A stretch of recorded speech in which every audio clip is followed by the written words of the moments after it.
Bueno, eh, hablaremos de las taquiarritmias. Las taquiarritmias constituyen un grupo de trastornos de ritmo cardíaco que tienen una característica en común y esta es que presentan una frecuencia cardíaca que es superior a los 100 latidos por minuto.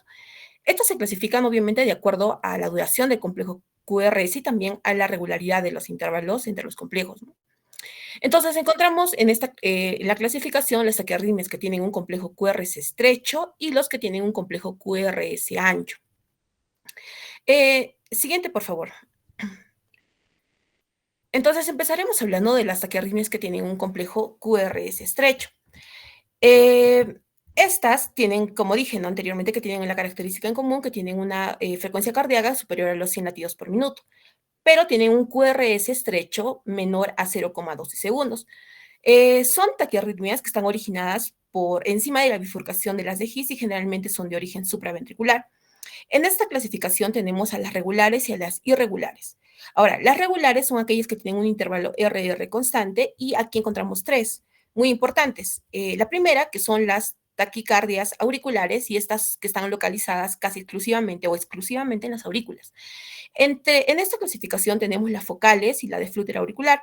Las focales son aquellas que tienen un ritmo auricular rápido, un ritmo auricular, no olvidemos, regular, que no se origina en el nodo sinusal. En cambio, las de flúter auricular es una taquicardia auricular de muy alta frecuencia que llega desde 240 a 350 latidos por minuto. Siguiente, por favor. Ya, bueno, continuando con la clasificación regular de las taquiarritmias de complejo de QRS estrecho, tenemos a las taquicardias por entrada intranodal, y estas representan cerca del 60% de las taquiarritmias regulares de complejo QRS estrecho. Y estas suelen desencadenarse por extrasístoles y suelen presentarse como palpitaciones rápidas. En esta clasificación también tenemos a las taquicardias por entrada ventriculateral, y estas son causadas por un cortocircuito anormal entre las aurículas y los ventrículos. Y como hay un cortocircuito, se crea una vía accesoria. Esta vía accesoria va a permitir el paso de los impulsos eléctricos y también de la recirculación. Acá tenemos dos tipos de vías accesorias, ¿no?, que son la sin preexcitación y las con preexcitación. La sin preexcitación simplemente son vías ocultas que se van a activar durante la taquicardia, y las con preexcitación son vías que se van a activar durante el ritmo sinusal. Y en aquí tenemos el síndrome más frecuente, ¿no?, que es el síndrome de Wolff-Parkinson-White. Bueno, siguiente, por favor. Bueno, en esta clasificación también de las taquiarritmias de complejo QRS estrecho ya hablamos de las regulares, ahora hablemos de las irregulares. También encontramos tres muy importantes. La primera, que son las taquicardias auriculares multifocal. Las anteriores eran focales, ¿verdad? Pero estas son multifocales y estas básicamente están desencadenadas por enfermedades infecciosas, pueden ser también eh, por insuficiencias cardíacas, y estas no requieren otro tratamiento más que el de la enfermedad causal, y también es importante también el control de la frecuencia cardíaca. La segunda que entra en esta clasificación son las taquicardias auriculares con conducción variable, un flúter variable, a diferencia de la otra que era un flúter regular, ¿verdad? Esta es una taquicardia auricular que también tiene frecuencias cardíacas aceleradas de 250 a 350 latidos por minuto, pero generalmente estas se pueden presentar en enfermedades crónicas, como enfermedades cardíacas estructurales, como enfermedades congénitas, algunas alteraciones septales, por ejemplo.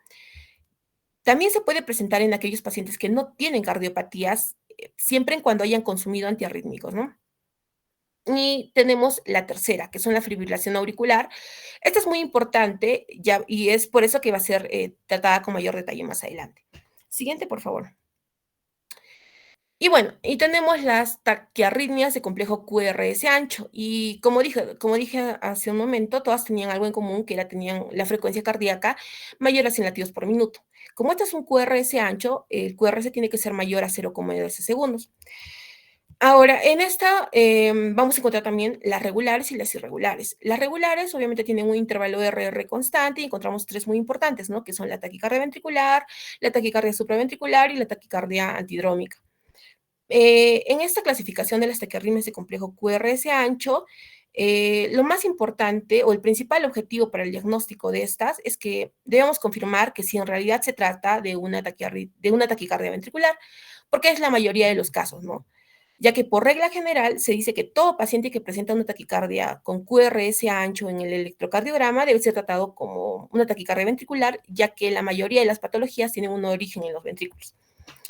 Y bueno, tenemos las de clasificación irregular, y en acá hay tres que no son muy frecuentes, y tenemos la fibrilación auricular aberrante, la fibrilación auricular preexcitada y la taquicardia ventricular polimórfica. Bueno, eso es todo por mi parte. Voy a dar paso a mi siguiente compañera. Mm, Doctor, compañeros, tengan una buena noche. Continuando con la exposición, yo les voy a hablar sobre la fibrilación auricular. Bueno, como definición, mm, esta es una taquiarritmia supraventricular que va a presentar una activación eléctrica auricular descoordinada. Como consecuencia va a tener una contracción auricular ineficiente. Entre los hallazgos electrocardiográficos que podemos observar, vamos a ver que el ritmo, que el intervalo RR se va a ver irregularmente irregular. Como lo observan en las imágenes, presenta una distancia diferente en todo este trazado. También la actividad auricular es irregular y va a haber una ausencia de las ondas P, las cuales van a ser reemplazadas por las ondas de fibrilación F minúscula. En la imagen de abajo ven unas flechitas mirando hacia abajo, esas son las ondas F. Siguiente, por favor. En cuanto a la epidemiología, eh, dentro de las arritmias, la fibrilación auricular es muy frecuente dentro de la práctica clínica, principalmente en las personas de edad avanzada. Va a presentar una prevalencia del 2 al 4% y una mayor incidencia en las personas de edad avanzada y en los varones que en las mujeres. Dentro de los factores asociados, eh, podemos encontrar comorbilidades como la hipertensión arterial, la insuficiencia cardíaca, la enfermedad coronaria y algunos factores de riesgo modificables, como son la obesidad, el alcohol, el tabaco, la inactividad física, los cuales van a contribuir a la aparición y la progresión de la fibrilación auricular. También es importante destacar que la fibrilación auricular va a suponer un riesgo de un 75% de las ocasiones a generar una tromboembolia arterial a nivel del territorio cerebral. Dentro del cuadro clínico, podemos observar que se pueden presentar, estos pacientes pueden mostrarse asintomáticos y si presentan síntomas, pueden presentar palpitaciones, disnea, fatiga, mareo o dolor torácico. Siguiente, por favor. Dentro de la clasificación, vamos a encontrar la fibrilación auricular diagnosticada por primera vez. Eh, Esta va a ser aquella fibrilación auricular que no ha sido diagnosticada antes. Luego tenemos la fibrilación auricular paroxística. Esta se va a revertir espontáneamente o después de haber intervenido por medio de una cardioversión farmacológica o eléctrica durante los primeros 7 días. Luego encontramos la fibrilación auricular persistente. Esta se va a mantener más allá de los 7 días, e incluso después de haber utilizado, ¿no? Haber la fibrilación. Esta va en mayo de un año y adopta estrategias para el control del ritmo cardíaco. Y tenemos la fibrilación auricular permanente. En esta nos indica que tanto el paciente como el médico asumen que la fibrilación auricular se va a mantener y, y, y, y no se van a adoptar nuevas medidas para restaurar o mantener el ritmo sinusal. Y como terapéutica, más que todo se va a centrar aquí al manejo, el control de la frecuencia cardíaca y a la anticoagulación. Siguiente, por favor. Bueno, dentro del manejo de la fibrilación auricular, vamos a tener 3 estrategias principalmente, que van a ser la profilaxis de la tromboembolia, el control de la frecuencia cardíaca y el control del ritmo. Dentro de la profilaxis de la tromboembolia, la fibrilación auricular se va a asociar a un riesgo de ictus 5 veces mayor al de la población. Y vamos a encontrar una escala, la escala de Chatbus, en la cual vamos a tener algunos criterios donde se debe evaluar esto al paciente y consideramos un riesgo alto cuando las mujeres van a presentar un puntaje mayor o igual a 3 puntos y los hombres un puntaje mayor o igual a 2 puntos. Si presentan este puntaje, se debe, se debe optar por la anticoagulación. Siguiente, por favor. Eh, Bueno, mencioné que se basa en 3 pilares, principalmente el manejo, la profilaxis de la tromboembolia, luego tenemos el control de la frecuencia cardíaca en la fibrilación auricular. Tenemos que preguntarnos, vamos a tener un control agudo y un control crónico. En el control agudo, primero debemos ver si el paciente se va a encontrar hemodinámicamente estable. Si es que el paciente no se encuentra hemodinámicamente estable, presenta hipotensión, una falla cardíaca, un edema pulmonar, lo que se debe proceder es a realizar una cardioversión eléctrica. En caso se encuentre el paciente estable, debemos ver si es que presenta una descompensación de falla cardíaca. Si es que no presenta una descompensación, el tratamiento de primera línea son los beta bloqueadores, como el verapamilo, y el tratamiento de segunda línea es la digoxina. Si es que esta no responde, se opta por la amiodarona.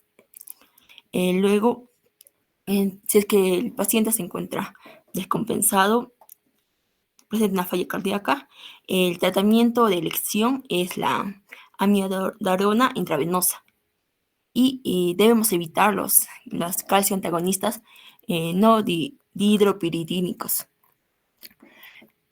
Y también nos menciona que también se puede usar el magnesio intravenoso para, para controlar la frecuencia cardíaca. En el tratamiento o el manejo del control crónico de la frecuencia cardíaca en la fibrilación auricular, debemos de ver la fracción de eyección. Si es que esta se encuentra, si es que esta es menor o igual a 40%, el tratamiento de primera línea es los beta bloqueadores. Si es que es mayor al 40%, también se usan los beta bloqueadores, pero también se pueden usar los calcio antagonistas no dihidropiridínicos. Y el tratamiento de segunda línea en ambos casos es la digoxina. Y a diferencia del tratamiento control agudo, en el control crónico no se usa la amiodarona. Siguiente, por favor. Bueno, eso sería todo. Pase a mi siguiente compañera. Bueno, continuando con la exposición, como había mencionado anteriormente, el manejo, ¿no?, de la fibrilación auricular se centraba, ¿no?, en la profilaxis tromboembólica, el control de la frecuencia y como tercer punto viene a ser el control de ritmo, que de hecho es una técnica electiva que se va a realizar solo en un cierto número de pacientes, ¿no? Y básicamente en este control de ritmo vamos a tener tanto la cardioversión farmacológica y la cardioversión eléctrica, ¿no?, sincronizada. Ahora, para poder ir a un control de ritmo, básicamente tendría que cumplir ciertos criterios, ¿no?, que nos podrían guiar para la elección de que estos pacientes puedan recibir este control de ritmo. Sobre todo podrían ser pacientes que sean jóvenes y activos, que preferentemente no tengan una cardiopatía, ¿no?, de base, o que tengan una fibrilación auricular de inicio reciente, o esta fibrilación auricular sea muy sintomática, ¿no? O que también el paciente tenga insuficiencia cardíaca y si la fibrilación auricular es secundaria, ¿no?, una causa precipitante que sea tratable o corregible. Siguiente diapositiva, por favor. Bueno, como había mencionado, habían dos, ¿no? Tanto la cardioversión farmacológica como la eléctrica. Bueno, hablando ya de la farmacológica, vamos a centrarnos en el momento de dar este tratamiento farmacológico, esta cardioversión farmacológica. Es importante saber, ¿no?, si el paciente tiene una cardiopatía estructural o si es que este no tiene una cardiopatía estructural. En caso no tenga una cardiopatía estructural, las dos opciones que tenemos es la frecainida flecainida y también propafenona, ¿no? Que básicamente son antiarrítmicos de clase 1C, que empezando por lo que es la primera opción, que es la flecainida. Entonces, esta se da una dosis de 1.5 a 2 miligramos kilogramo intravenoso, o puede ser también por vía oral, ¿no? De 200 a 300 miligramos. Y bueno, esto es una dosis de carga, pero ya su dosis de mantenimiento podría ser, bueno, vía oral es vía oral de 100 a 200 miligramos cada 12 horas. Y es importante realizar, ¿no? Un EKG a las 2 semanas, y si en este se encuentra lo que es un bloqueo de rama o un ensanchamiento del complejo QRS, entonces se tendría que suspender este tratamiento. Luego tenemos a la propafenona, que también, ¿no? Se aplica de 1.5 a 2 miligramos kilogramo intravenoso, o bien puede ser de 450 a 600 miligramos bioral, teniendo ya una dosis de mantenimiento de 150 a 300 miligramos cada 8 horas, ¿no? Y de la misma manera, entonces, se realiza un EKG a las 2 semanas, y si en este se ve un bloqueo de rama o ensanchamiento del complejo QRS, se suspende.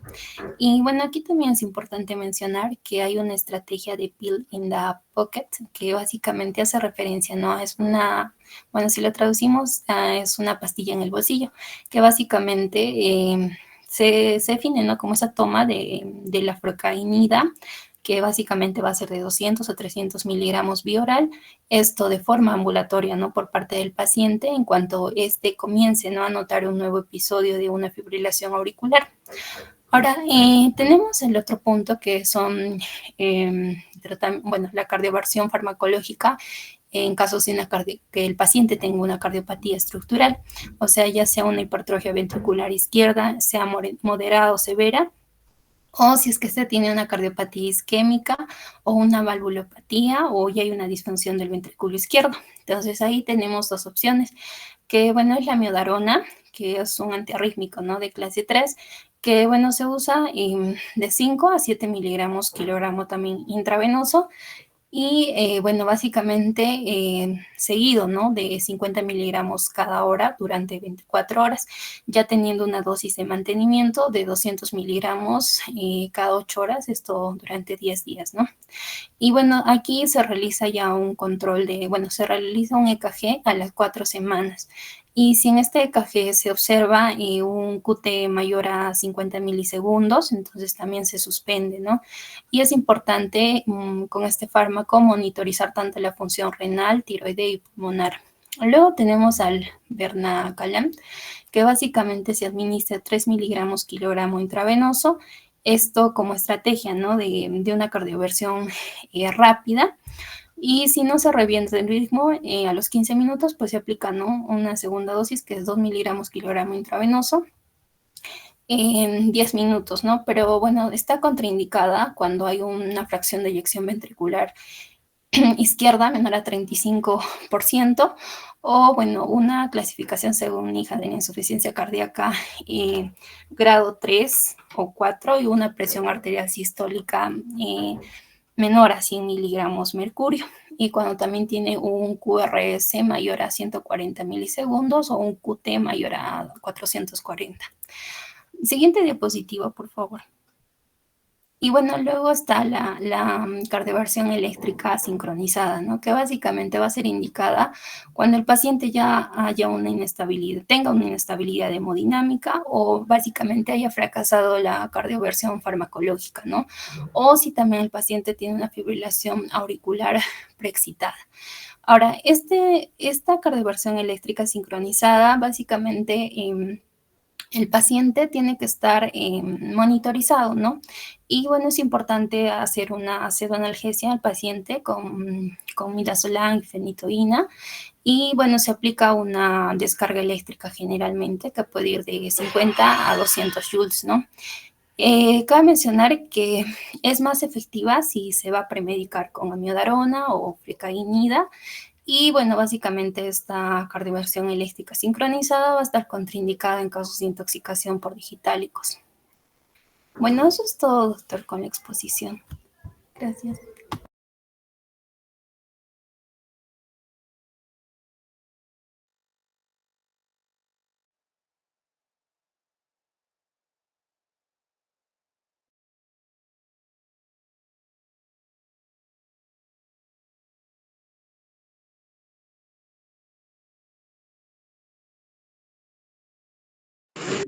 Buenas noches, una consulta.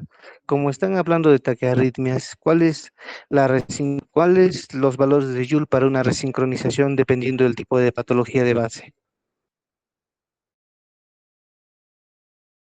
Mm, doctor, en caso de una fibrilación auricular es de 50 a 200 máximo hasta 360. Y en taquicardias o en ritmos sin pulso ya podría ser una descarga eléctrica mayor a 360 ya para una desfibrilación.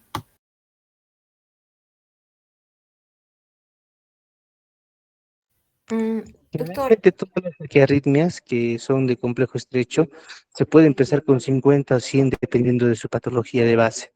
La desfibrilación propiamente en una fibrilación ventricular sin pulso o una taquicardia ventricular sin pulso, sí te puedo aceptar el mayor amperaje o joules de acuerdo a la presentación de tu desfibrilador, pero empezar con 360 sería un poquito exagerado. Sin embargo, tu respuesta está parcialmente bien. ¿Alguna otra aclaración?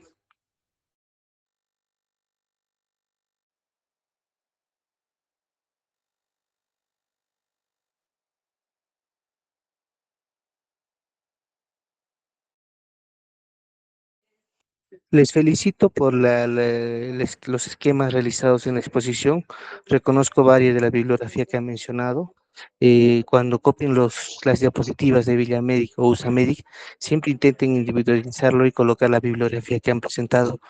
De todas maneras, los temas avanzados hasta ahora sí están con buena congruencia, así que mis felicitaciones. Pueden continuar con la siguiente exposición.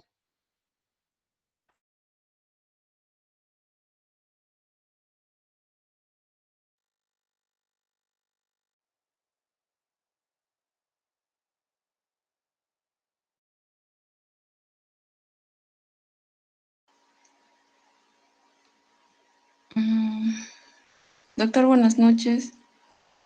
Compañeros, buenas noches. Continuando con la exposición, con las exposiciones, em, ahora vamos a hablar acerca del embolismo pulmonar. Em, Mi nombre es Cayeti Cona Luz Marina y junto con mi compañera Carcausto Álvarez Udelia. Bueno, en cuanto a la definición de un embolismo pulmonar básicamente va a ser una oclusión, ya sea parcial o completa de la arteria pulmonar o sus ramas que pueden generar o desencadenar consecuencias hemodinámicas, ¿no? Eh, Esto según el tamaño del émbolo, ¿no? Ya sea un émbolo pequeño, un émbolo grande.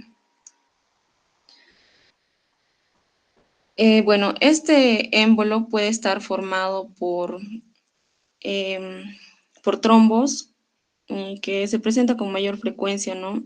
En general, procedentes de las venas profundas de las extremidades inferiores o de la pelvis menor, menos frecuentemente de las venas de la parte superior del cuerpo. Em, y también puede presentarse esporádicamente de émbolos debido por aire o por líquido amniótico, por ejemplo, al introducir un catéter venoso central o al retirarlo. También podemos encontrarle émbolos grasos, por ejemplo, en casos de fracturas de huesos largos o en pacientes sometidos a,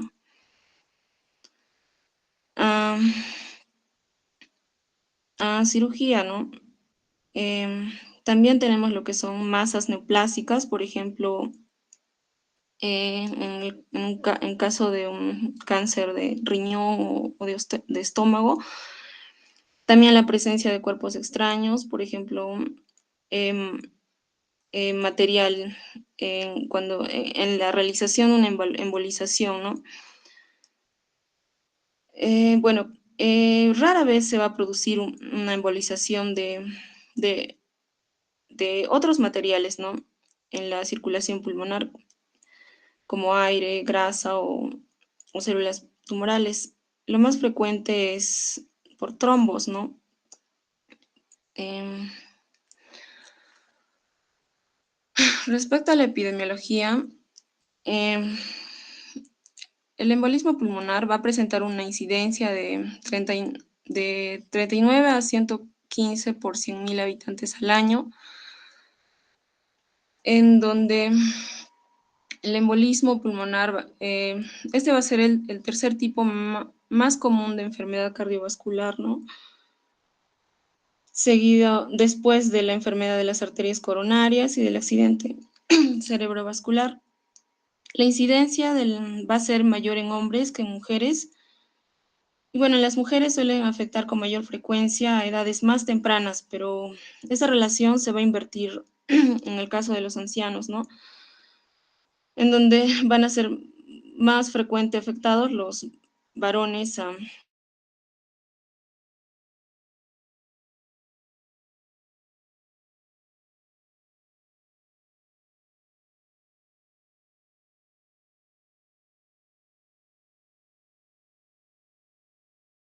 Y va a ser la causa más común de muerte súbita cardíaca.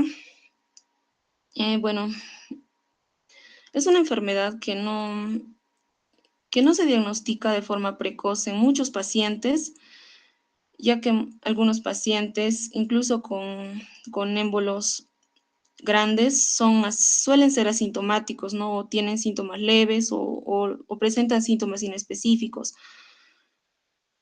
En cuanto a la mortalidad, va a representar, esto en Estados Unidos menciona que va a ser la causa de más de 300.000 muertes al año, y también menciona que se ha reportado, ¿no?, en países europeos, en donde en una población total, ¿no?, de 454.4 millones de habitantes, en donde ocurrieron 370.000 muertes anuales, ¿no? De esos pacientes, el 34% presentó muerte súbita o a pocas horas del evento, y al resto de los pacientes que fallecieron, el 69% de los diagnósticos fueron post-mortem y el 31% fue previo a su muerte. Pero menciona también que las tasas de letalidad por embolismo pulmonar han disminuido, probablemente esto debido a las mejoras en los métodos de diagnóstico, ¿no?, en las intervenciones tempranas y en las terapias. Y bueno,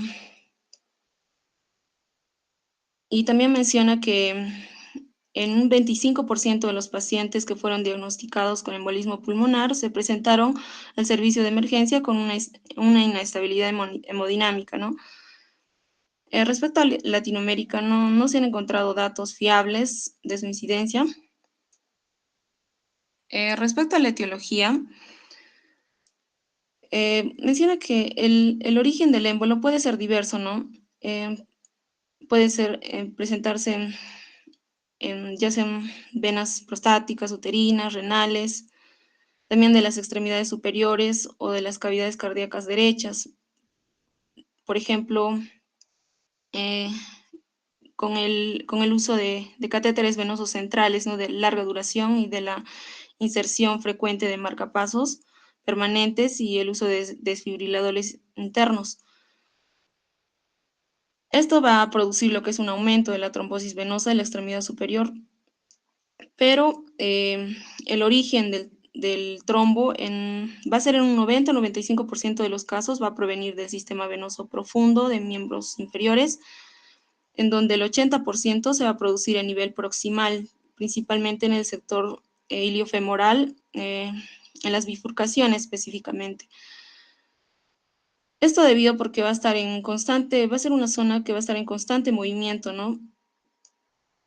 Y también porque va a ser una zona que va a presentar menos válvulas venosas, ¿no?, a comparación de la región distal del miembro inferior. Entonces, se va a considerar como un mal pronóstico, ¿no?, los trombos que se van a originar en la región proximal de la pierna, del miembro inferior. Respecto a los factores de riesgo, esto se va a basar principalmente según la tríada de Virchow, ¿no? Esta triada que va a corresponder lo que son a factores que van a conducir lo que es a la formación del trombo, ¿no? Nos menciona que en caso de que se presente o se presenten en simultáneo estos factores, el resultado va a ser la trombosis, ¿no? Es decir, la formación del coágulo de sangre o trombo. Por ejemplo, cualquier factor que pueda causar lesión, ya sea en el vaso, en el vaso o cualquier condición que pueda favorecer que haya coágulos o cualquier situación que impida que la sangre circule y termine favoreciendo lo que es la estimulación, coagulación, nos va a llevar lo que es a que se produzca episodios de trombosis. Van a haber varios factores que van a aumentar lo que es la probabilidad de desarrollar lo que es este embolismo pulmonar, ¿no? Estos pueden ser factores hereditarios, adquiridos a lo largo del tiempo o factores desencadenantes, ¿no? Dentro de los factores genéticos o hereditarios, el más usual va a ser la mutación de algunos genes que van a estar involucrados en la coagulación, ¿no? Como el factor 5 del Leiden y la protrombina, que estos van a presentar tasas del 4 al 5% y del 2 al 4% respectivamente, ¿no? Y otros factores menos usuales, otros factores genéticos hereditarios menos usuales que van a estar asociados, vamos a tener lo que es, como por ejemplo las trombofilias no hereditarias, eh, como las mutaciones en los genes de la proteína C, S y la atitrombina 3, ¿no? Que le va a otorgar pérdida de función de estas moléculas. Entre los factores adquiridos más usuales tenemos lo que es la edad avanzada, la insuficiencia venosa, la obesidad, las enfermedades reumatológicas, la enfermedad cardiovascular, una trombosis venosa profunda previa, el síndrome antifosfolipídico. Y entre los factores de riesgo desencadenantes, estos van a ser aquellos factores que van a aumentar, ¿no? El riesgo del embolismo, pero que pueden resolverse, ¿no? Y- y con ello pueden disminuir lo que es el riesgo. Dentro de estos, los más comunes van a ser, por ejemplo, padecer cáncer, empleo de estrógenos exógenos, como los anticonceptivos orales, el embarazo o posparto, la inmovilización de extremidades inferiores, el traumatismo o cirugía reciente, el tabaquismo, el empleo de catéteres o electrodos permanentes, ¿no? Ahora, en términos de intensidades de asociación, los factores de riesgo se van a clasificar en fuertes, moderados o débiles. En cuanto a los factores de riesgo moderados, tenemos lo que es la cirugía artroscópica de rodilla, también tenemos las transfusiones sanguíneas, las enfermedades autoinmunes, el uso de anticonceptivos orales, como ya mencioné anteriormente, la trombofilia, el uso de catéteres venosos centrales, el cáncer, eh, que va a ocupar la segunda causa de mortalidad en individuos oncológicos, ¿no? Que va a presentar una incidencia de 10 al 15%. También está un accidente cerebrovascular, ¿no? Entre los factores de riesgo fuertes vamos a tener lo que es las fracturas, principalmente de las fracturas de huesos largos en el miembro inferior, ¿no? La hospitalización por insuficiencia cardíaca congestiva o fibrilación auricular, flúter, 3 meses previos.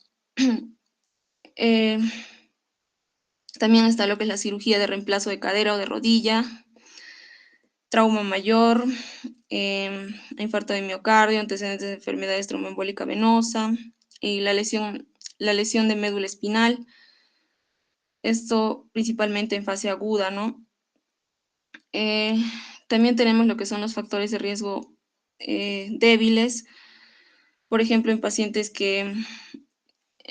postrados, ¿no? Que se encuentran en reposo mayor a 3 días. También está la diabetes mellitus, la hipertensión arterial, y también en pacientes que realizan viajes largos, ¿no? O prolongados, ya sea por tierra o por avión o por aire.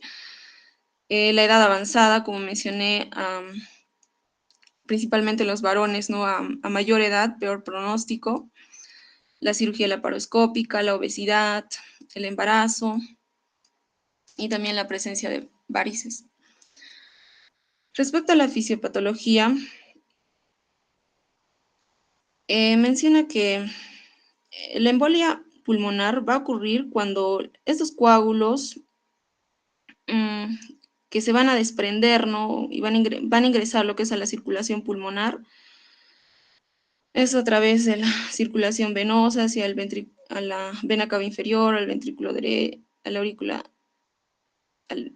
derecha, al ventrículo derecho, al tronco pulmonar y van a llegar lo que son a las arterias pulmonares.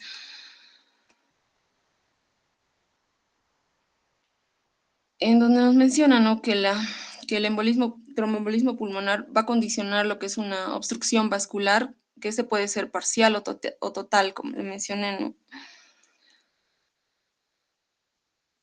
Eh, Nos menciona que el origen y la gravedad de eh, se va a generar en la fisiopatología lo que es se va a producir lo que es eh, una zona con adecuada ventilación y mal perfundida, ¿no?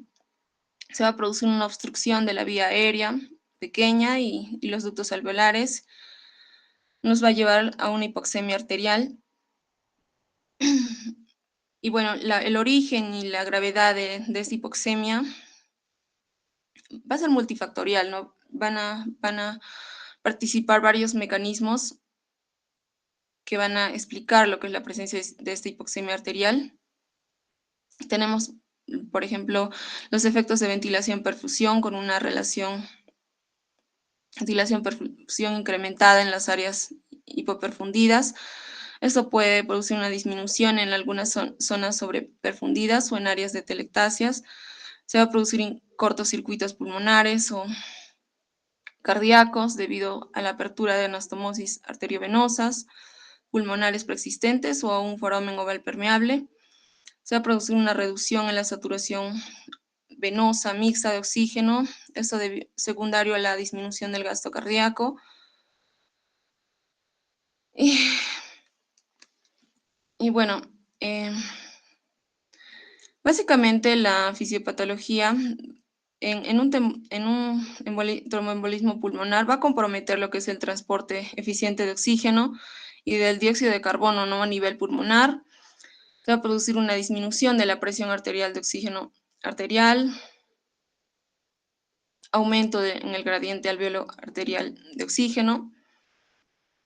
Se va a aumentar el espacio muerto, la ventilación y la perfusión van a estar en relación con el flujo sanguíneo de las arterias pulmonares obstruidas. La ventilación y la perfusión se va a correlacionar y el índice de ventilación en las estructuras de intercambio gaseoso y el flujo sanguíneo en los capilares pulmonares va a ser de 1.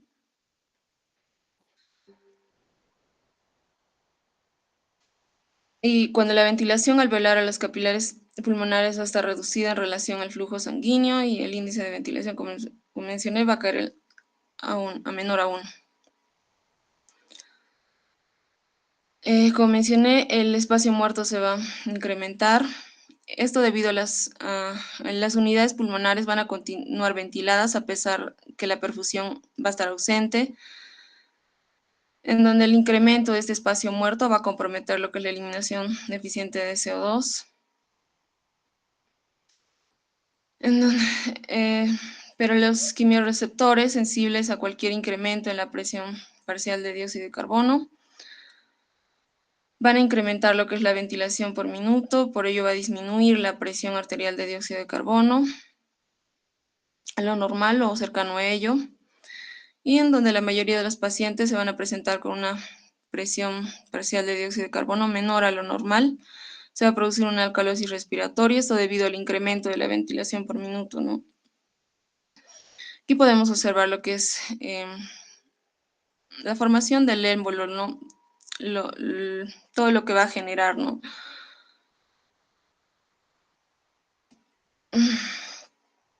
Ahora, em, la postcarga del ventrículo derecho se va a encontrar aumentada, se va a producir una dilatación del ventrículo derecho, se va a producir la tensión de la pared del ventrículo derecho va a aumentar, y todo esto nos va a conllevar lo que son a un shock cardiogénico, ¿no?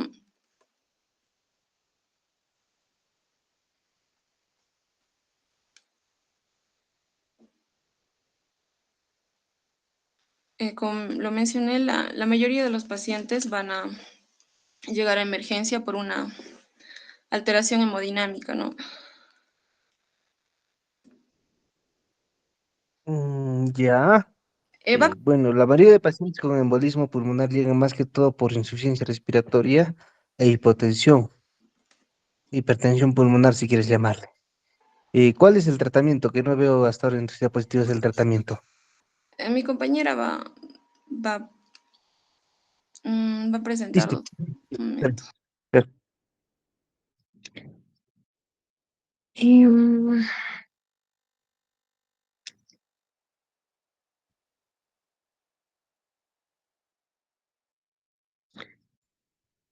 Em, bueno, doctor, buenas noches. Compañeros, buenas noches.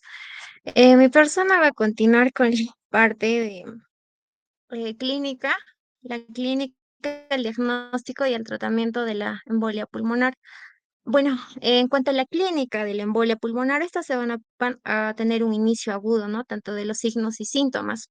Por ejemplo, lo más característico es la disnea súbita, acompañado de una taquipnea súbita también, ¿no? Y un signo característico también es la taquicardia. Como compensación, ¿no? También el dolor torácico pleurítico repentino por la irritación de la pleura. También hay la presencia de fiebre, tos y hemoptisis en estos pacientes. Y a su vez en esta clínica también se puede observar algunas características de una de las causas causas principales, ¿no? De la embolia pulmonar, que es la trombosis venosa profunda, ¿no? Por ejemplo, el dolor en pantorrillas e hinchazón de la pierna unilateral generalmente, ¿no? Y también algunas características de la embolia pulmonar masiva, como el síncope y el shock obstructivo. Aquí podemos mencionar, por ejemplo, la distensión de la vena yugular y el signo de Kussmaul también, ¿no? Para el diagnóstico de la embolia pulmonar, nosotros primero vamos a evaluar la estabilidad hemodinámica. Por ejemplo, vamos a tener un paciente estable si la presión arterial sistólica es mayor a 90 milímetros de mercurio. Un paciente inestable es cuando su presión arterial sistólica es menor a 90 milímetros de mercurio, ¿no? Por más de 15 minutos, o es que hay una evidencia de shock o caída de esta presión, ¿no? Por más de 15 minutos también. Y posterior a ello, evaluamos la probabilidad de la embolia pulmonar. Para esto podemos utilizar criterios como el criterio de Wells para la embolia pulmonar.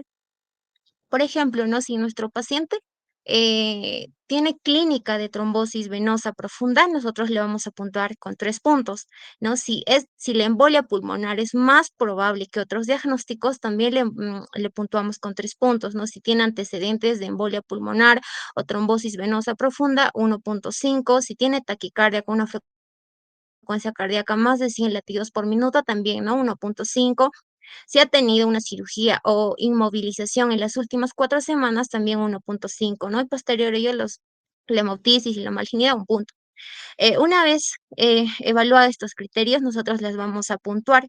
Por ejemplo, la puntuación de Wells original, este criterio de Wells ha sufrido una modificación, ¿no? Las cuales los vamos a ver. Por ejemplo, en la Wells original, que nos evalúa la probabilidad clínica, vamos a ver que si tenemos una puntuación total de 0 a 1, tenemos una baja probabilidad de embolia pulmonar, ¿no? Si es de esos 2 a 6, una moderada probabilidad de embolia pulmonar. Si tenemos una puntuación mayor a 6, tenemos una alta probabilidad de embolia pulmonar, ¿no? Con un 49%. Con la puntuación de Wells modificada, si nuestra puntuación es menor o igual a 4 puntos, nuestra embolia pulmonar es poco probable, ¿no? Pero si es mayor a 4 puntos, tenemos una embolia pulmonar probable. Entonces, al evaluar la probabilidad, vamos a ver que si nosotros tenemos una alta probabilidad, solicitamos una angiotem pulmonar, ¿no? De inmediato. Si tenemos una moderada probabilidad, podemos solicitar un dímero D. Entonces, dentro de todas esas probabilidades, si tenemos una embolia pulmonar probable, lo que nosotros vamos a hacer es realizar, ¿no? Un tratamiento médico inicial, ¿no? De inmediato. Posterior a ello, nosotros podemos obtener otros estudios según sea necesario, ¿no? Porque para el diagnóstico, lo que nos va a ayudar de manera inmediata es la clínica del paciente. Por ejemplo, ¿no? Si tenemos un paciente estable y de moderada o baja probabilidad de embolia pulmonar, nosotros vamos a solicitar un dímero D. Si el dímero D es mayor o igual a 500 nanogramos por ml, nosotros solicitamos, ¿no? Un angiotem. Si el dímero D es menor a 500 nanogramos por ml, que también se considera negativo, tenemos una embolia pulmonar poco probable, pero no descarta, ¿no? No descarta la enfermedad.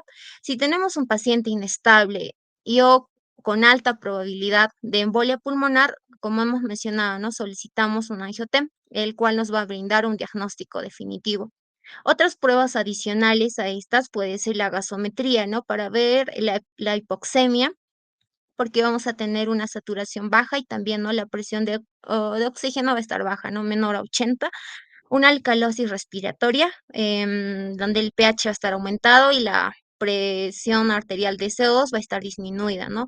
En el hemograma podemos ver una leucocitosis leve, la troponina puede estar elevada, el péptido natriurético cerebral también puede estar elevada, ¿no? Pero en la bibliografía nos menciona de que si esta está elevada puede indicarnos, puede indicarnos un mal pronóstico, ¿no? Otras pruebas de imagen, por ejemplo, como hemos mencionado, es la angiografía pulmonar y la angiotem. Esta nos brinda una imagen con contraste de las arterias pulmonares, ¿no? Y básicamente es más definitiva para evaluar, para diagnosticar la embolia pulmonar porque tiene una alta sensibilidad y especificidad. Este examen nos evidencia una obstrucción de la arteria pulmonar y pues este está contraindicado en pacientes que sufren insuficiencia renal, ¿no? O que tienen alergia al contraste y también el embarazo, ¿no? Como observamos en estas imágenes, nosotros podemos visualizar la presencia de trombos en ambas arterias pulmonares, ¿no? De forma bilateral. Em, También tenemos otro examen que es la gamografía de ventilación-perfusión. Esta va a ser una alternativa para aquellos pacientes que tienen insuficiencia renal y que son alérgicos al contraste, ¿no? Esta nos va a evidenciar áreas de alteración de la ventilación-perfusión, ¿no? Porque hay una insuficiencia de perfusión en estas áreas que normalmente son ventiladas. Otro examen es la ecocardiografía. Este básicamente nos permite evaluar el aumento de la presión en la aurícula derecha. Como se observa en estas imágenes, vamos a tener una dilatación e hipocinesia del ventrículo derecho, ¿no? Como se observa en este video también. Y es más conocido como el signo de McConnell o el signo D también, ¿no? Eh, otro, otro examen es la ecografía venosa del miembro inferior, la ecodoppler. Esta la podemos solicitar si tenemos síntomas, ¿no? De trombosis venosa profunda y de embolia pulmonar. Y en pacientes que tengan contraindicación para realizarse una angiotem y bueno, está indicado en mujeres embarazadas también, ¿no? La radiografía de tórax, bueno, este examen básicamente nos va a permitir hacer un diagnóstico diferencial, ¿no? Con otras enfermedades. Sin embargo, se mencionan algunos signos que nos pueden ayudar a diagnosticar una embolia pulmonar. Por ejemplo, la joroba de Hampton, que básicamente se muestra, ¿no? Acá como una opacidad en forma de cuña con su base en la pared torácica, ¿no? También tenemos el signo de Westermarck. em, Como observamos acá, básicamente nos muestra una oligoeme focal, ¿no? Una imagen negrita en esta zona, que se da, pues, como se ha mencionado en la fisiopatología, ¿no? El émbolo lo que va a producir es una disminución de la perfusión, ¿no? Del tejido pulmonar. Entonces, acá se va a mostrar como una imagen hiperlúcida, ¿no? En la radiografía. También tenemos el signo de Fleischner. Básicamente acá nos va a mostrar la prominencia, ¿no? De la arteria pulmonar que está causada por la embolia pulmonar, ¿no? Otro examen es la electrocardiografía, en la cual nosotros vamos a ver que lo más característico es la presencia de una taquicardia sinusal y también signos de distensión del corazón derecho, ¿no? Como los patrones de las ondas S en la derivación de uno, como se observa acá, las ondas Q en la derivación de 3 y las ondas T negativas en la derivación de 3 también, ¿no? Los cuales nos indican básicamente una embolia pulmonar masiva. En cuanto al tratamiento, para el tratamiento nosotros a la embolia pulmonar las vamos a dividir en una embolia pulmonar masiva de alto riesgo, donde básicamente esta embolia produce, ¿no? Una inestabilidad hemodinámica y también, ¿no? La posibilidad de un infarto pulmonar, una embolia pulmonar submasiva o de riesgo intermedio, donde la embolia pulmonar provoca, ¿no? Una disfunción cardíaca con distensión ventricular derecha y en una embolia pulmonar no masiva o de bajo riesgo, donde no se evidencian signos, ¿no? Tanto de la embolia pulmonar masiva o submasiva. Entonces, para el tratamiento nosotros vamos a evaluar primeramente el riesgo de hemorragia y luego hay que considerar administrar la anticoagulación, ¿no? Empírica, de forma empírica, mientras esperamos el diagnóstico definitivo y también iniciar esta terapia según la estratificación de riesgo y también el riesgo de hemorragia. Por ejemplo, ¿no? Como medida inicial y en una embolia pulmonar no masivo de bajo riesgo, nosotros vamos a realizar una anticoagulación parenteral inicial, esto para prevenir la recurrencia de los síntomas y también de la muerte temprana, ¿no? Porque básicamente con esta anticoagulación inicial nosotros vamos a conseguir inhibir la formación de los trombos adicionales, ¿no? Y para esto nosotros podemos utilizar la heparina de bajo peso molecular y la heparina no fraccionada, ¿no? Dentro de la heparina de bajo peso molecular podemos indicarle enoxaparina con una dosis de 1 miligramo por kilogramo. Esta nos puede durar hasta 12 horas, ¿no? Y va a estar indicada en mujeres embarazadas, también en pacientes con función renal normal y en pacientes que tengan cáncer activo, ¿no? En cuanto a las heparinas no fraccionadas, la heparina sódica básicamente con 80 unidades internacionales por kilogramo, y esta nos puede durar aproximadamente 4 horas, ¿no? Y va a estar indicada en pacientes con insuficiencia renal, obesidad mórbida y en aquellos que tienen alto riesgo de hemorragia también, ¿no? Una vez realizado el tratamiento, en la anticoagulación inicial, podemos realizar anticoagulación a largo plazo, ¿no? Hasta 3 meses aproximadamente. Entre estos podemos tener a los anticoagulantes de vía oral, como el rivaroxaban o la apixaban, las cuales no requieren una anticoagulación parenteral inicial, ¿no? A comparación de la dabigatran, que sí requiere una anticoagulación parenteral inicial. Los antagonistas de la vitamina K también, como la warfarina, pero para administrar la warfarina es necesario monitorizar el INR, ¿no? Y llevarlo a un objetivo de 2 a 3. También la heparina de bajo peso molecular, en este caso, va a ser preferido en mujeres embarazadas y en pacientes con cáncer activo, ¿no? En la embolia pulmonar submasivo de riesgo intermedio, de la misma forma, ¿no? Iniciamos con una anticoagulación inicial, como por ejemplo la heparina no fraccionada, la heparina sódica, y podemos pasar posteriormente a la enoxaparina también. En cuanto a la embolia pulmonar masiva de alto riesgo, para iniciar un tratamiento en esta clasificación va a ser importante iniciar, ¿no? Según el riesgo de hemorragia y también la presencia de cualquier contraindicación para esa terapia tromboembólica, ¿verdad? Por ejemplo, ¿no? Si tenemos bajo riesgo de hemorragia, vamos a indicar una terapia tromboembólica sistémica, ¿no? Pero si nuestra hemorragia tiene un alto riesgo, entonces vamos a iniciar una terapia tromboembólica dirigida por catéter, ¿no? Pero si la terapia tromboembólica no está indicada o no tiene éxito, vamos a recurrir a la invasiva, ¿no? A la embolectomía. Entonces, en la trombólisis sistémica, esta va a estar indicada en una embolia pulmonar masiva, ¿no? Que causa insuficiencia cardíaca derecha y pues se asocia también a una hipotensión, ¿no? Pero que tenga bajo riesgo de hemorragia. También una embolia pulmonar no invasiva si el paciente se deteriora, ¿no? Después de iniciar el tratamiento de anticoagulación, ¿no? Pero que también tenga un bajo riesgo de hemorragia. Dentro de esta, para realizar una trombólisis sistémica, tenemos a la anteplaza. Para esta es necesaria suspender la anticoagulación, ¿no? Antes de la trombólisis y también es necesario comprobar cada 2 horas después de completar esa trombólisis el tiempo parcial de tromboplastina activa, ¿no?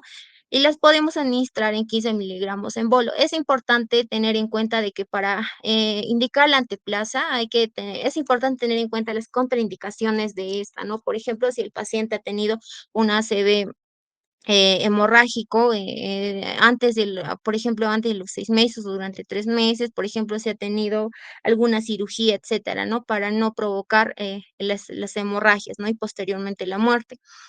En cuanto a la trombólisis dirigida por catéter, esta va a estar indicada en pacientes con hipotensión persistente o que tengan alto riesgo de hemorragia, shock obstructivo o una falla de la trombólisis sistémica, ¿no?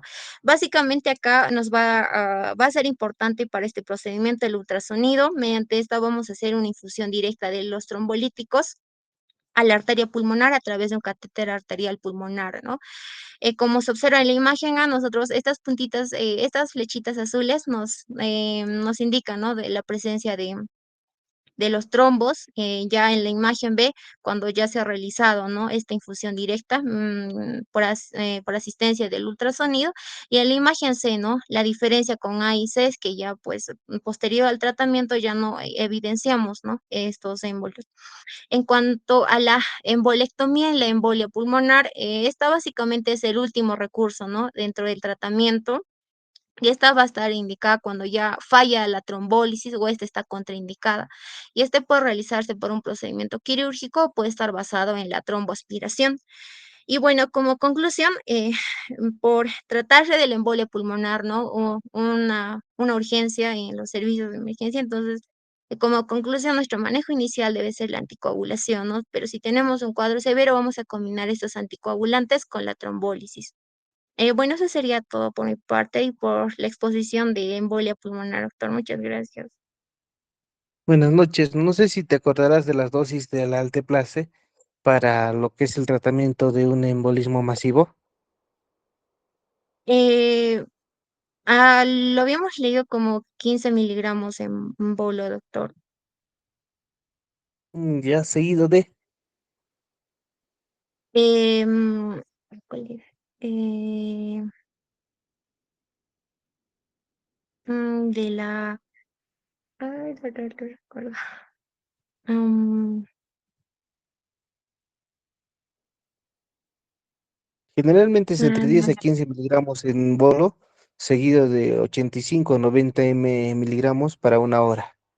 Y con eso ya se disuelve todo el coágulo. No es un tratamiento solamente en bolo, sino tienes que mantener la disolución del coágulo con el alteplase.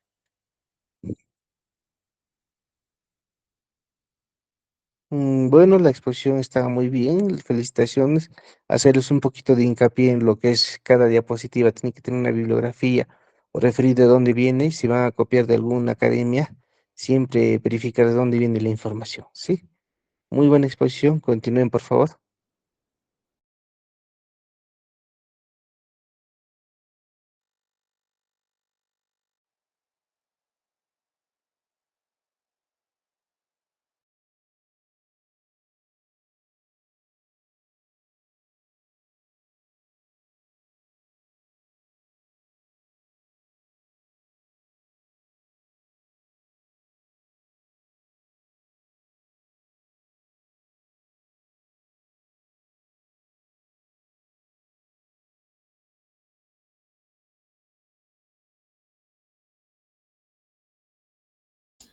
Bien, ¿se me escucha y se logra ver?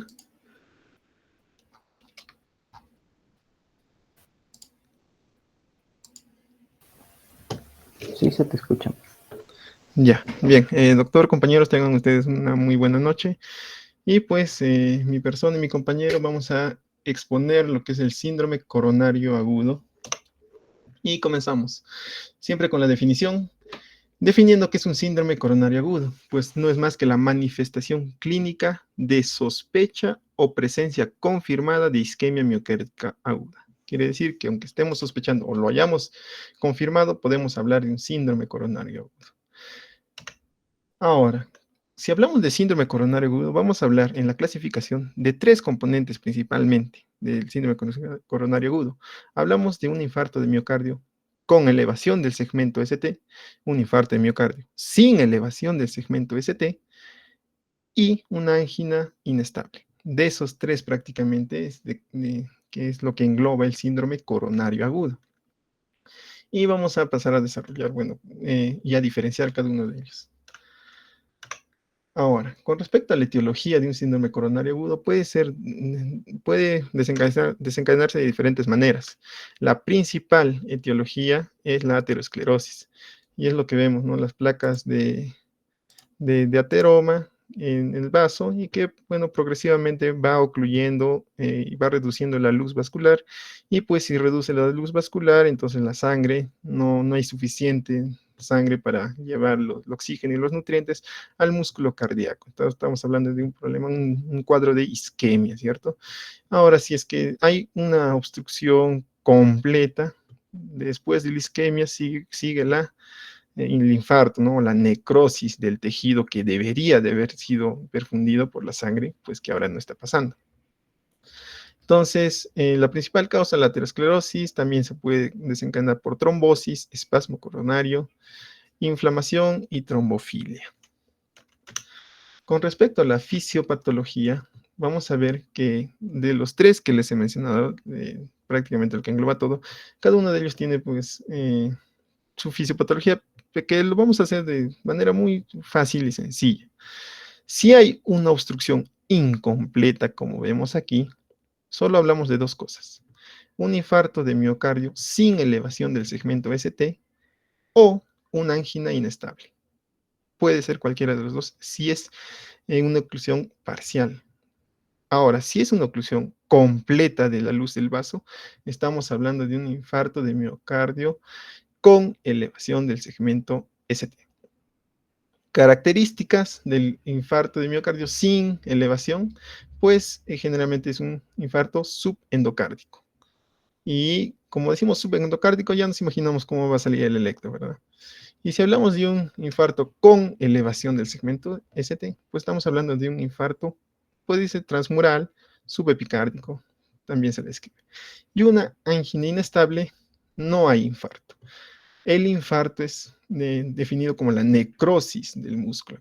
No hay necrosis en una angina inestable. ¿Vale? Entonces, continuamos con la característica clínica. Ya, con respecto a la característica clínica, va a depender, ¿cierto? Pero bueno, veamos. En las manifestaciones clínicas va a haber presentación clásica, lo que prácticamente la mayoría de los pacientes presenta.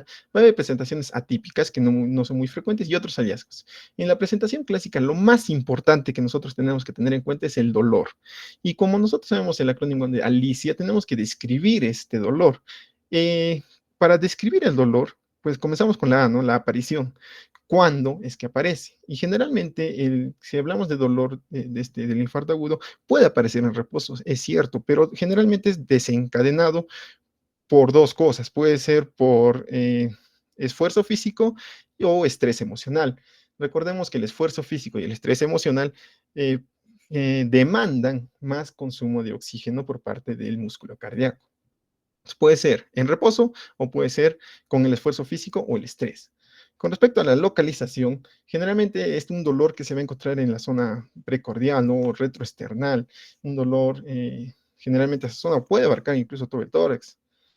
Con respecto a la I, que es con respecto a la intensidad, este puede pasar como un dolor intermedio, ¿no? Y en otros pacientes puede ser un dolor intenso, uno de los dolores más severos que ha podido sentir en su vida. Con respecto al carácter o al tipo de dolor, los pacientes lo describen como un dolor opresivo, ¿no? Un dolor aplastante, un dolor de presión en el pecho. Si vamos a la irradiación, este dolor tiende a irradiarse hacia el lado izquierdo, quiere decir brazo izquierdo, mandíbula, cuello, en la espalda, etc. Y con respecto a hay síntomas acompañantes, podemos decir que la de acompañantes, pues aquí el paciente puede tener otros síntomas como la sudoración, puede tener náuseas, vómitos, dificultad para respirar, mareos, desmayos, etc. Entonces, prácticamente con describir el dolor ya hemos descrito los demás, ¿no? Disnea, palidez, etcétera, esto. Y las presentaciones atípicas hay que tener consideración en pacientes mayores, diabéticos y mujeres. ¿Por qué? Porque el dolor aquí no es como lo describe la presentación clásica, sino puede ser un dolor punzante, agudo en el pecho, puede ser un dolor que sea leve o incluso no haya dolor. Por ejemplo, en pacientes diabéticos, imaginemos, no hay dolor. En estos casos, los pacientes diabéticos pueden presentar disnea. Y la disnea lo describen como la equivalencia del dolor. Ya que no presentan dolor, la disnea es su equivalente. Si el paciente es diabético, presenta disnea, se tiene que sospechar de un infarto agudo. Y si se sospecha, se tiene que pedir pues un electrocardiograma y los valores, ¿no? De laboratorio. Bueno, las pruebas de laboratorio. Sí o sí. Otras presentaciones atípicas pueden ser autonómicos como náuseas, diaforesis, etc. Otros hallazgos, taquicardias, arritmias, dolor en el epigastrio, si es que se encuentra el infarto en la cara inferior, un dolor en el epigastrio. Puede haber también bradicardia, triade clínica de infarto del ventrículo derecho. Hipotensión, presión venosa yugular elevada y campos pulmonares limpios acá, o sea que no hay ruidos agregados. Ahora, ya el paciente, ya sabemos la clínica, cómo nos va a venir, cómo hacemos el diagnóstico realmente. Para el diagnóstico vamos a necesitar 3 cosas principales: clínica, electrocardiograma y estudios de laboratorio. La clínica ya la hemos descrito. Entonces, con la clínica, uno ya puede suponer o puede sospechar de un síndrome coronario agudo. Pero entre este síndrome coronario agudo, pues he dicho que hay 3 entidades. ¿Cómo las diferencio? ¿Cómo sé de qué estoy hablando, ¿no? Entonces, para eso sirven las otras 2, el electrocardiograma y el laboratorio. Recordar siempre que vamos a hablar del electrocardiograma. Este debe ser dentro de los 10 minutos posteriores a la llegada del paciente. Debe ser rápido. Y ahora, en el electrocardiograma vamos a ver 2 cosas. ¿Hay elevación del segmento ST o no hay elevación del segmento ST? Simple. Si no hay elevación del segmento ST, estamos hablando de 2 cosas. Puede ser un infarto agudo del miocardio sin elevación del segmento o una angina inestable, ¿cierto? Entonces, eso nomás. Ahora, entre esos 2 vamos a tener que definir cuál, o diferenciarlos, ¿no? ¿Cuál de ellos será? Entonces, un infarto agudo del miocardio sin elevación del ST, no hay elevación del ST, pero podemos encontrar otras cosas. Una depresión del segmento ST, una inversión de la onda T. Podemos encontrar. Aunque, bueno, no es obligado que existan. Ahora, recordar siempre que tenemos que repetir el electrocardiograma si el inicial que hemos tomado dentro de los 10 minutos no es concluyente o si hay cambios en los síntomas, porque recordemos que el electrocardiograma es dinámico, no es estático. Entonces, este va cambiando a medida que el paciente va evolucionando su cuadro. Entonces, se tiene que ir tomando frecuentemente. Entonces, veamos si diferenciamos esto. Este es un electrocardiograma normal, ¿cierto? Como lo ven aquí. Y esta es la presentación con lo que va a venir el paciente. Paciente que tiene clínica, pero no tiene, el EKG es normal. Entonces, puedo estar hablando de un infarto sin elevación o de una angina inestable, punto. Ahora, puede venir también con, vean esto, un infradesnivel del segmento o una inversión de la onda T. Esto no descarta el diagnóstico, no es que siempre tiene que venir normal, ¿no? Puede venir de esto. De esta manera también. Entonces, o es angina inestable o es un infarto agudo de miocardio sin elevación de segmento. ¿Cómo los diferencio? Y ahí nos vamos a los estudios de laboratorio. Cuando hablamos de estudios de laboratorio, bueno, de rutina siempre vamos a pedir un hemograma, un perfil metabólico básico, un panel de coagulación. ¿Por qué? Porque imaginemos que tenga, no sé, a ver, que esté tomando anticoagulantes o que sea diabético, o un hemograma para ver si digamos tiene anemia. Entonces todo esto va a afectar el cuadro. Pero lo importante aquí para el diagnóstico es la troponina o las troponinas, ¿no? La T y C. Ahora, estas troponinas son importantes, ¿por qué? Porque estas son las más sensibles y las más específicas.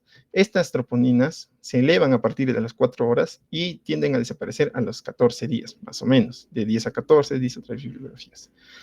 Ahora, el ensayo convencional de 3 a 6 horas se tiene que hacer, y si es que se dispone de material, bueno, de troponina de alta sensibilidad, de 1 a 3 horas.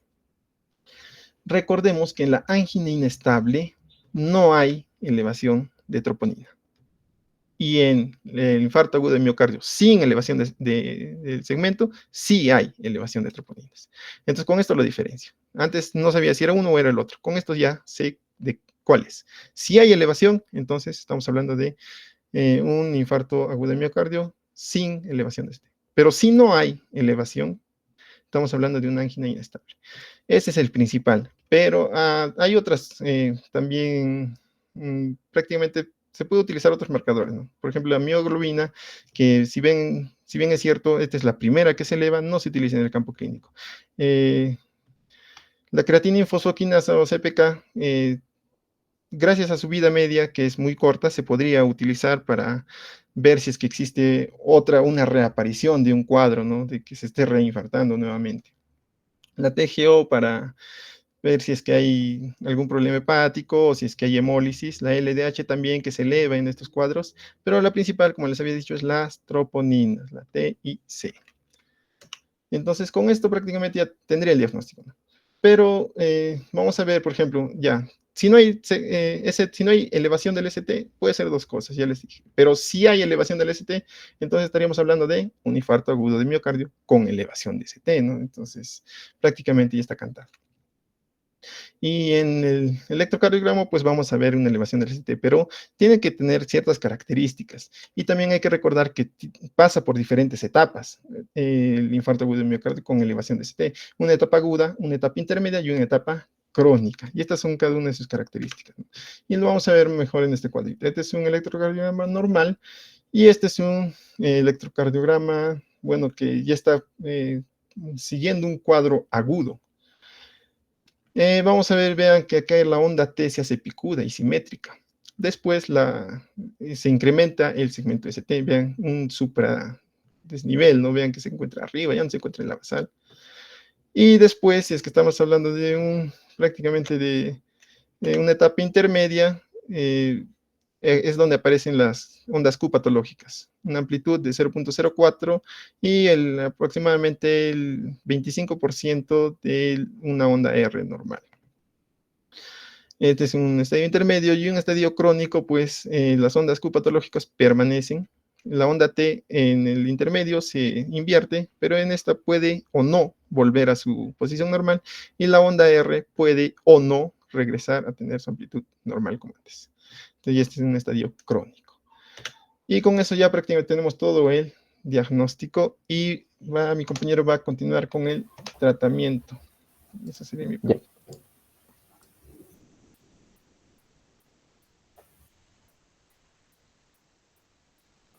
Ya, ahora veamos el tratamiento.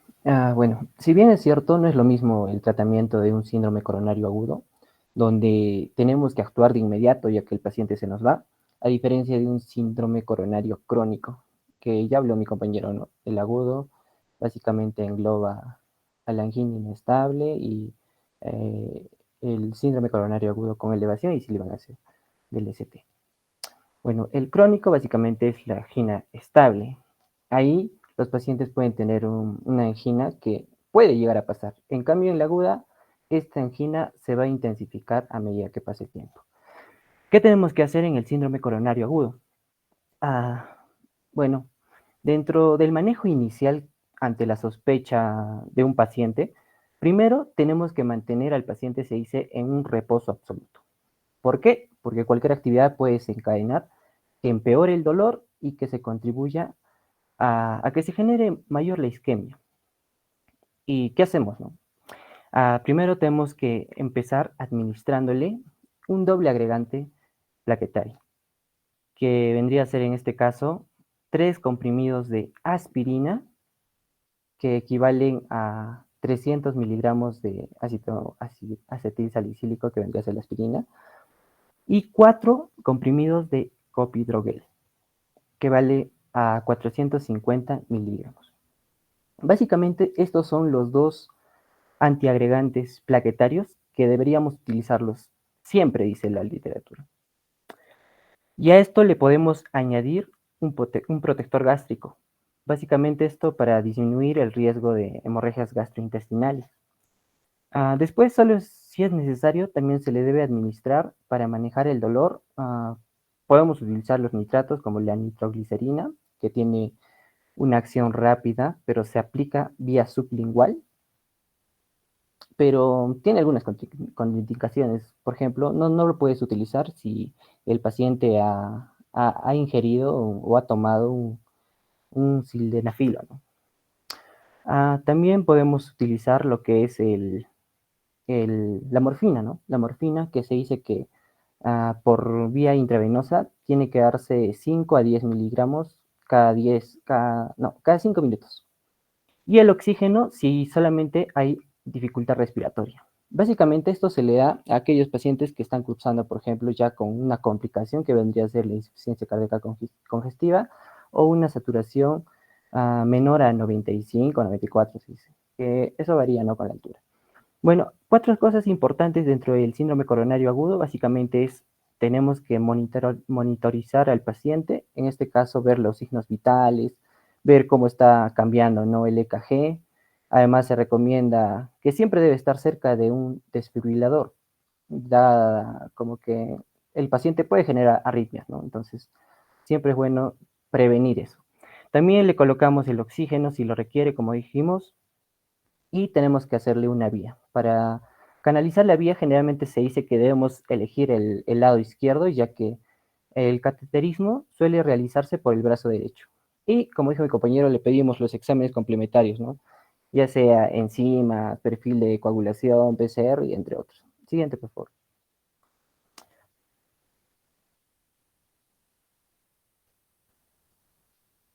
Siguiente.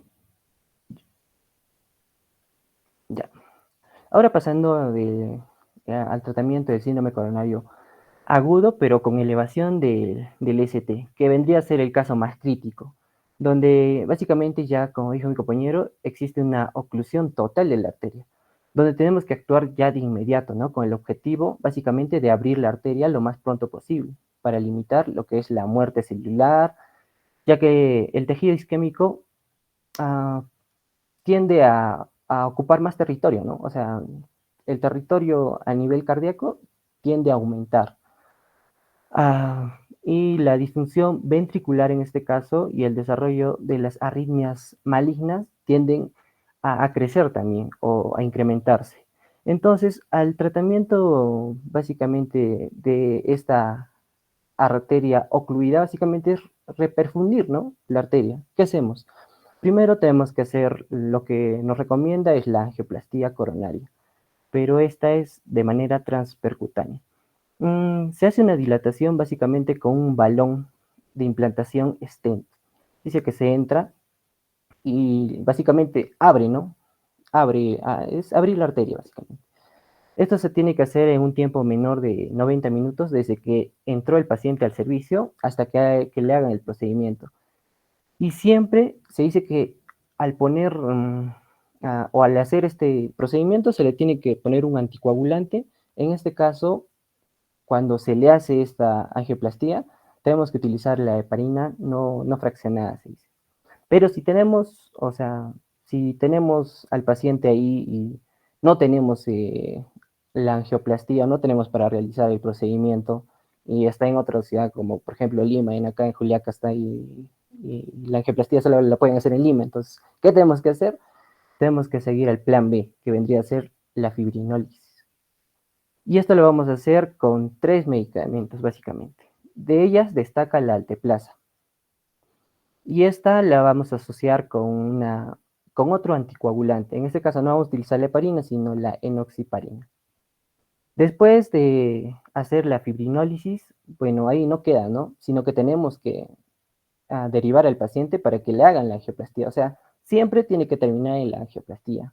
Y posteriormente se le tiene que hacer una coronografía, o sea, ver la arteria, o sea, las ramas de la arteria coronaria para ver si ha sido exitoso o no ha sido exitoso. Si ha sido exitoso, ahí queda. Pero si no, aún se puede hacer una angioplastía de rescate. Entonces, básicamente, el tratamiento para esta patología vendría a ser la angioplastía, ¿no? Pero, ¿cuáles son las contraindicaciones para no hacer una fibrinólisis? Dentro de algunas contraindicaciones absolutas, tenemos a pacientes con ACV hemorrágico o pacientes que hayan sufrido un ACV isquémico en los 6 meses previos. También a pacientes que hayan sufrido un sangrado gastrointestinal durante el último mes.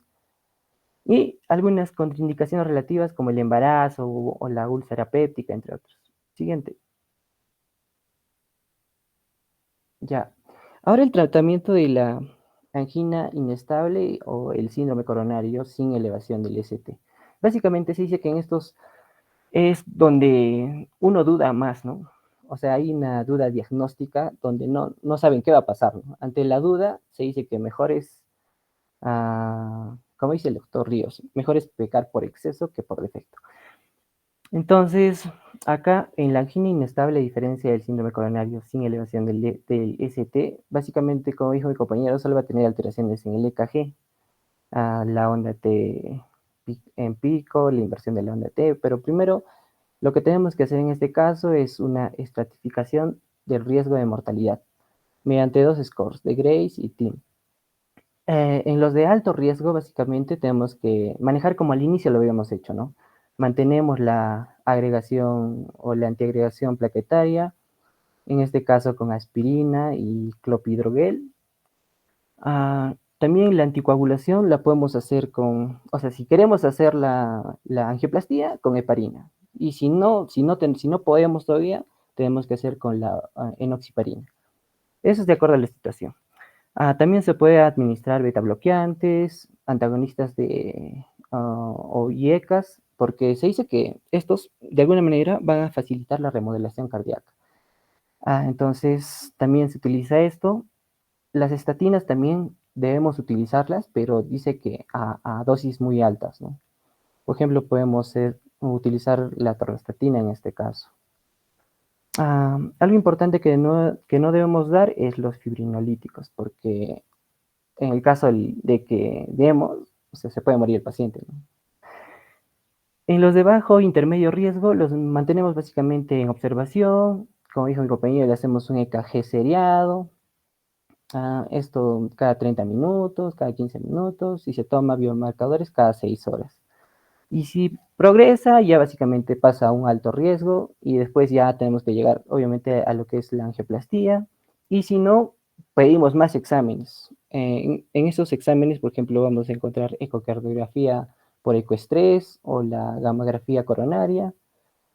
Y básicamente ese es el tratamiento. El siguiente diapositiva, por favor.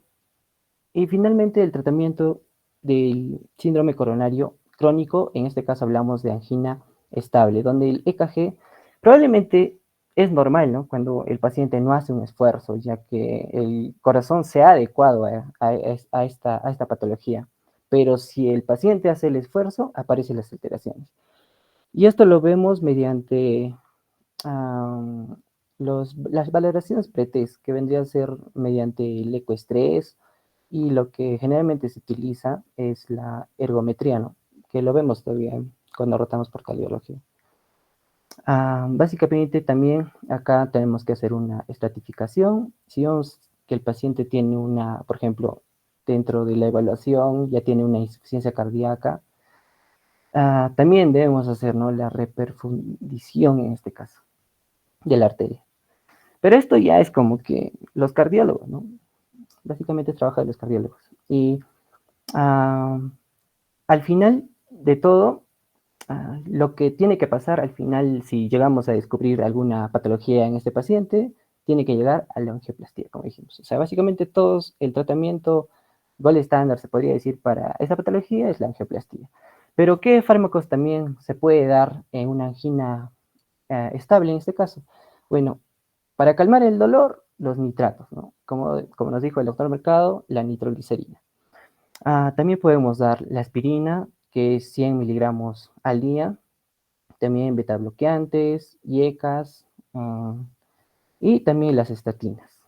Básicamente eso sería el tratamiento. Eso es todo. Gracias.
Doctor, ya hemos acabado la exposición.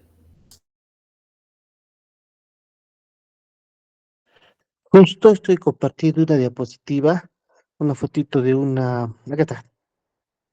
No sé si se ha compartido en la máquina, no se comparte. Aún no Mm, se logra ver, doctor. sí puede. Ah, le estoy mandando a la delegada para que lo suba, los pueda poner.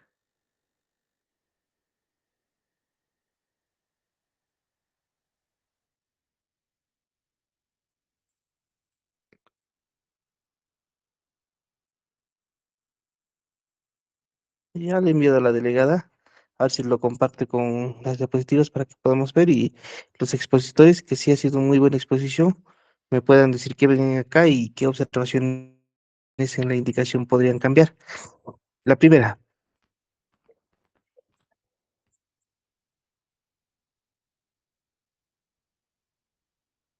¿se ve? No, doctor.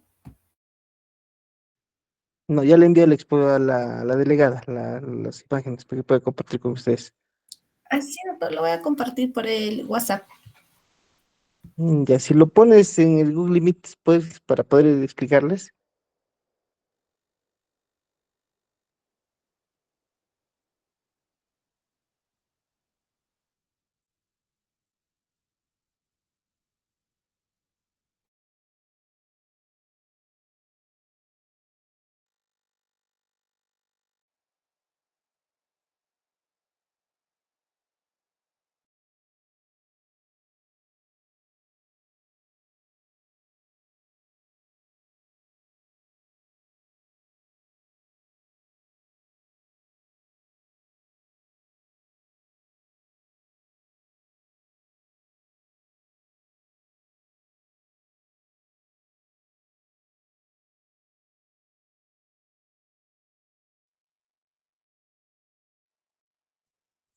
Ya, lo rotamos.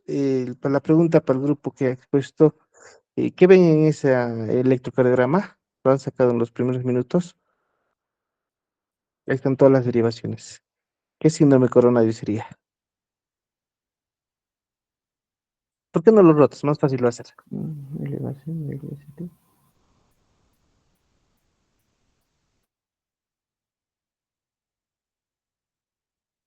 Ujú, es un síndrome coronario ST elevado. ¿De qué cara del corazón es?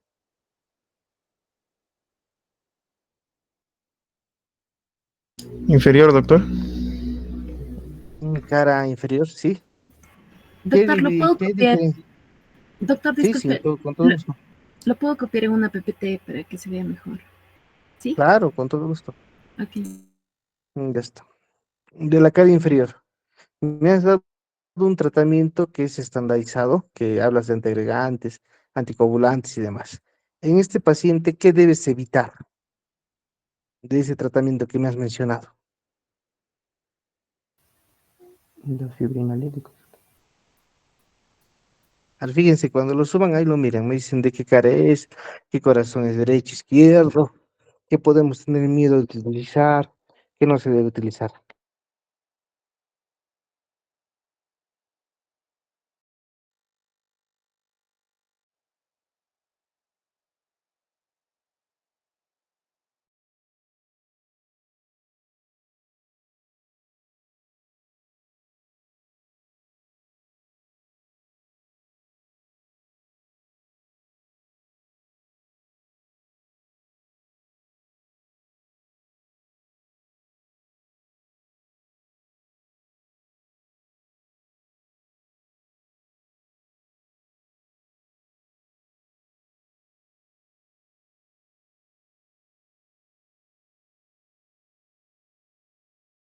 ¿Se logra visualizar?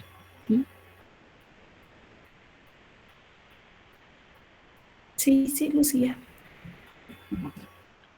Ya, este es un infarto ST elevado, vemos las derivaciones d dos, d tres y ABF.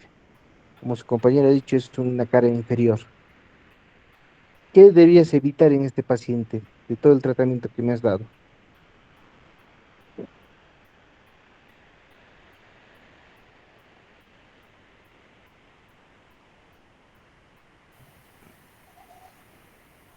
Bloqueadores.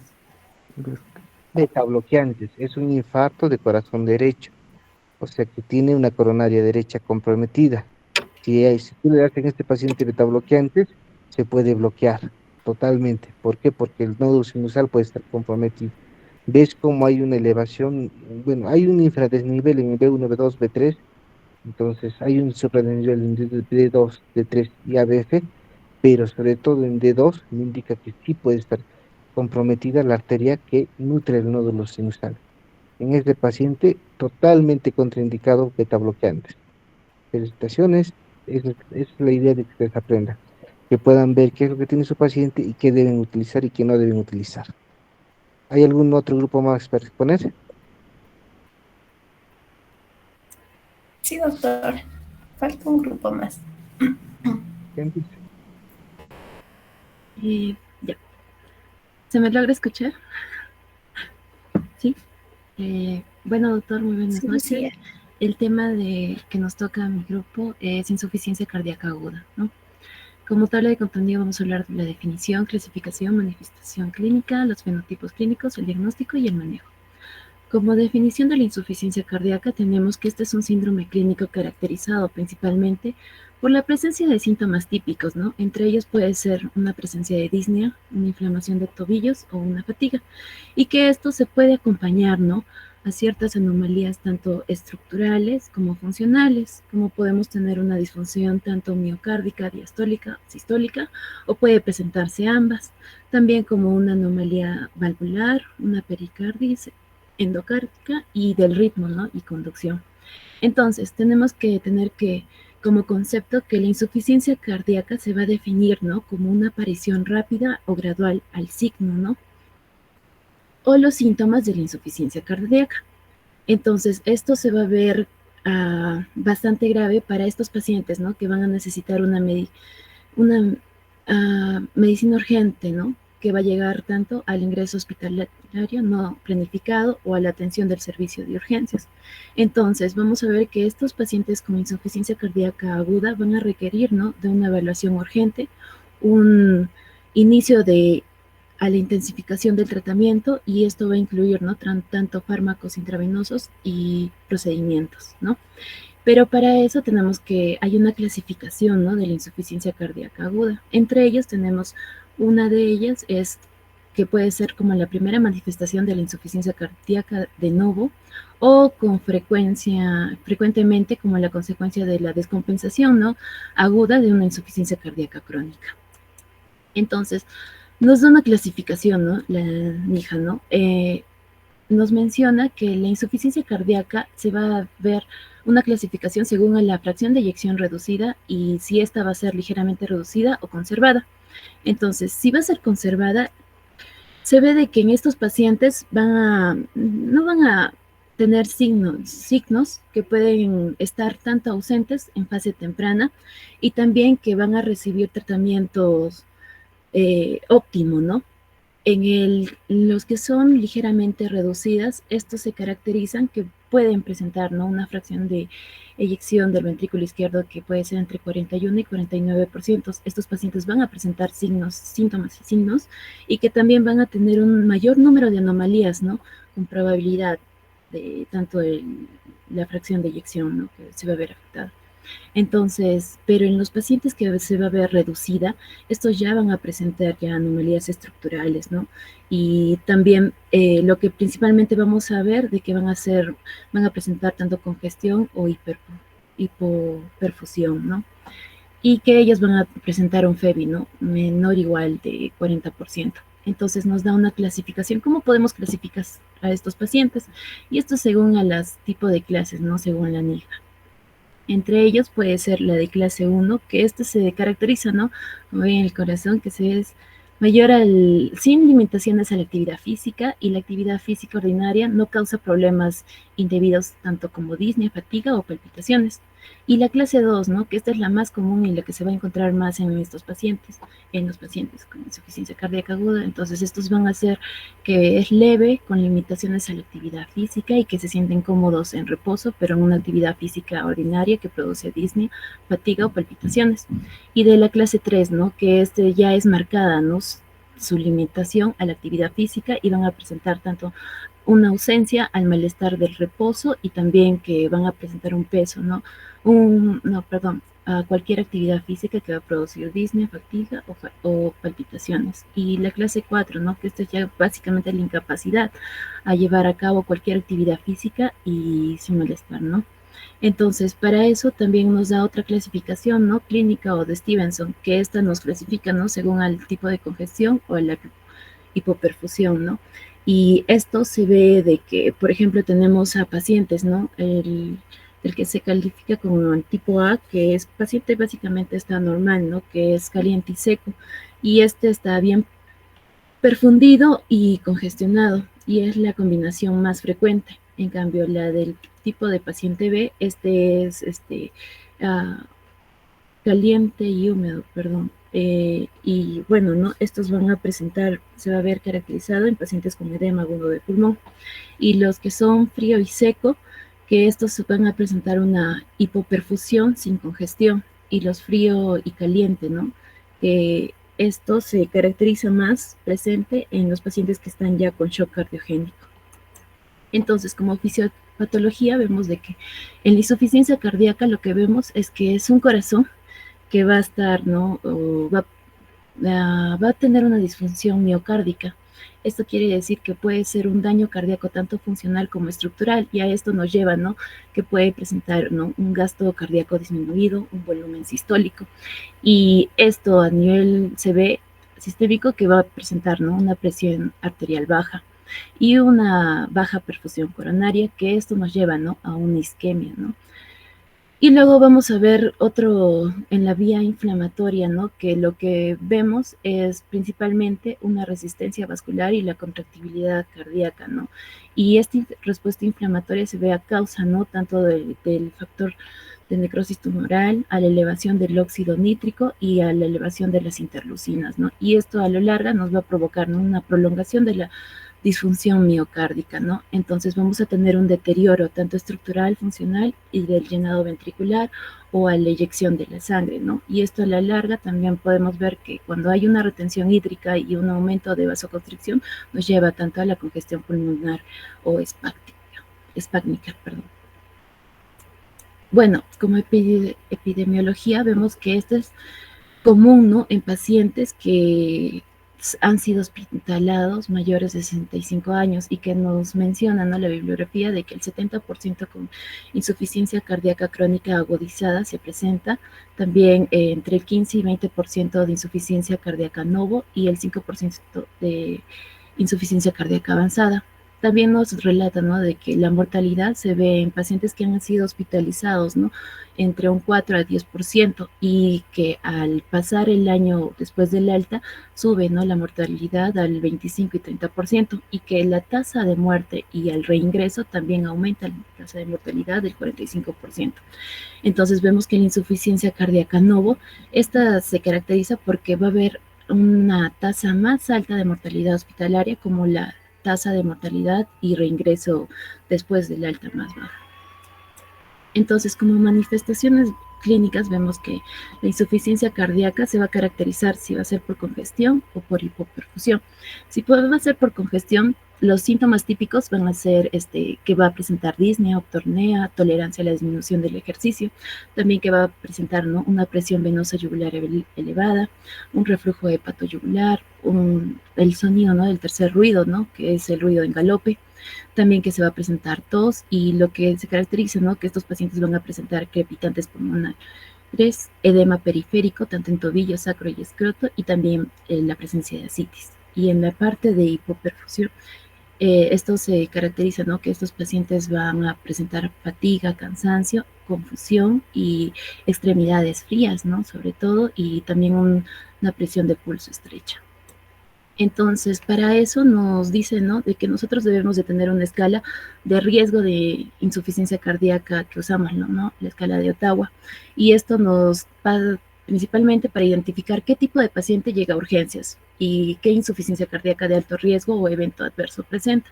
Entonces, para eso hay una serie de elementos, ¿no? Entre ellos, por ejemplo, se evalúa, ¿no?, la historia, el examen y también el laboratorio, ¿no?, la investigación. Y según a eso se hace la suma de los puntos, y a eso se ve, ¿no?, se categoriza al paciente, si es leve, es medio, alto o muy alto. Y bueno, el score de la tabla en sí es de 15, ¿no? Ahora vemos de que como fenotipos clínicos, vemos que, como lo mostré antes, se presentaban 4 tipos de pacientes, ¿no? Y estos principalmente se da como ¿qué tipo de paciente vamos a encontrar? Por ejemplo, una insuficiencia cardíaca en descompensación aguda, que este es el más frecuente de las manifestaciones y que se da entre un 50 y 70%, y que normalmente va a ocurrir, ¿no?, en pacientes con antecedentes como insuficiencia cardíaca y disfunción cardíaca en todo el espectro, ¿no?, de la FEBI, ¿no?, de la fracción de eyección del ventrículo izquierdo, y que esto puede incluir, ¿no?, tanto su disfunción ventricular derecha.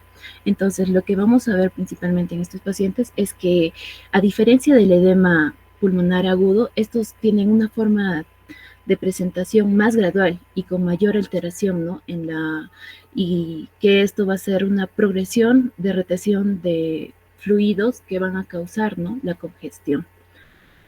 Y bueno, después tenemos al edema de pulmonar agudo, y estos pacientes tienen como principal relación es que van a presentar una congestión pulmonar, y que según el criterio de diagnóstico que vamos a encontrar es que este paciente tiene que presentar disnea con ortopnea, una insuficiencia respiratoria con hipoxemia, hipercapnia, y también va a presentar, ¿no?, una taquipnea mayor a 25 respiraciones por minuto y un mayor esfuerzo para respirar, ¿no?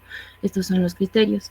Y ahora, en los pacientes con insuficiencia ventricular derecha aislada, esto se caracteriza porque van a presentar, ¿no?, un aumento de presión auricular y ventricular derecha y una congestión, ¿no?, sistémica. Y esto se puede ver afectado tanto en el llenado, ¿no?, del ventrículo izquierdo, y en última instancia esto se va a ver, ¿no?, cómo reducir, ¿no?, el gasto cardíaco sistémico por la interdependencia, ¿no?, de los ventrículos. Y el último, ¿no?, fenotipo que podemos encontrar es el shock cardiogénico, y este se caracteriza principalmente porque va a haber una disfunción cardíaca primaria que va a causar una alteración, ¿no?, al gasto cardíaco, y que vamos a encontrar que el estado tisular de hipoperfusión va a ser potentemente mortal, y que además a esto se agrega, ¿no?, de que puede llegar a un fracaso multiorgánico, y también nos lleva a la muerte. Entre otros, también puede haber, ¿no?, un daño a nivel del miocardio agudo o progresivo, y que esto va a causar, ¿no?, o bueno, va a ser progresivamente, como se observa, ¿no?, en los pacientes con insuficiencia cardíaca crónica descompensada, y que a su vez van a sufrir, ¿no?, un deterioro de la estabilidad de la enfermedad, tanto de la progresión natural como también de su insuficiencia cardíaca avanzada. Ahora, la NIJA nos da, ¿no?, una presentación de clasificación de la insuficiencia cardíaca, y esto se da principalmente a los 4 tipos de pacientes que vamos a ver en insuficiencia cardíaca aguda, y esto se va a ver, ¿no?, según el mecanismo más importante, ¿no?, que puede ser la disfunción del ventrículo izquierdo. Y esto es total, cuando el shock cardiogénico ya cuando todo el corazón está dañado. Otra que es la causa principal del síntoma, ¿no? De los síntomas que puede ser, por ejemplo, la mayoría son de acumulación de fluidos o el del edema pulmonar, ¿no? Que es la redistribución de fluidos hacia los pulmones, o como de la insuficiencia ventricular, ¿no? Que es la presión venosa central aumentada o a menudo como la hipoperfusión, ¿no? Y en el shock cardiogénico, que es la hipoperfusión sistémica. Y en la presentación, ¿no? Que la mayoría son graduales, a excepción del edema pulmonar, ¿no? Que esta es rápida y se da en horas. Ahora, también como se puede ver, ¿no? La alteración hemodinámica, también la presentación clínica principal que vamos a encontrar, ¿no? A la clasificación de estos 4 pacientes, ¿no? Si es un paciente cálido, húmedo y caliente, seco y frío, húmedo y caliente, y bueno, el seco y frío, húmedo y frío, o el más grave, ¿no? Que es el shock cardiogénico, que es el húmedo frío. Y bueno, como tratamientos principales, que mi compañera más adelante lo va a tocar. Bueno.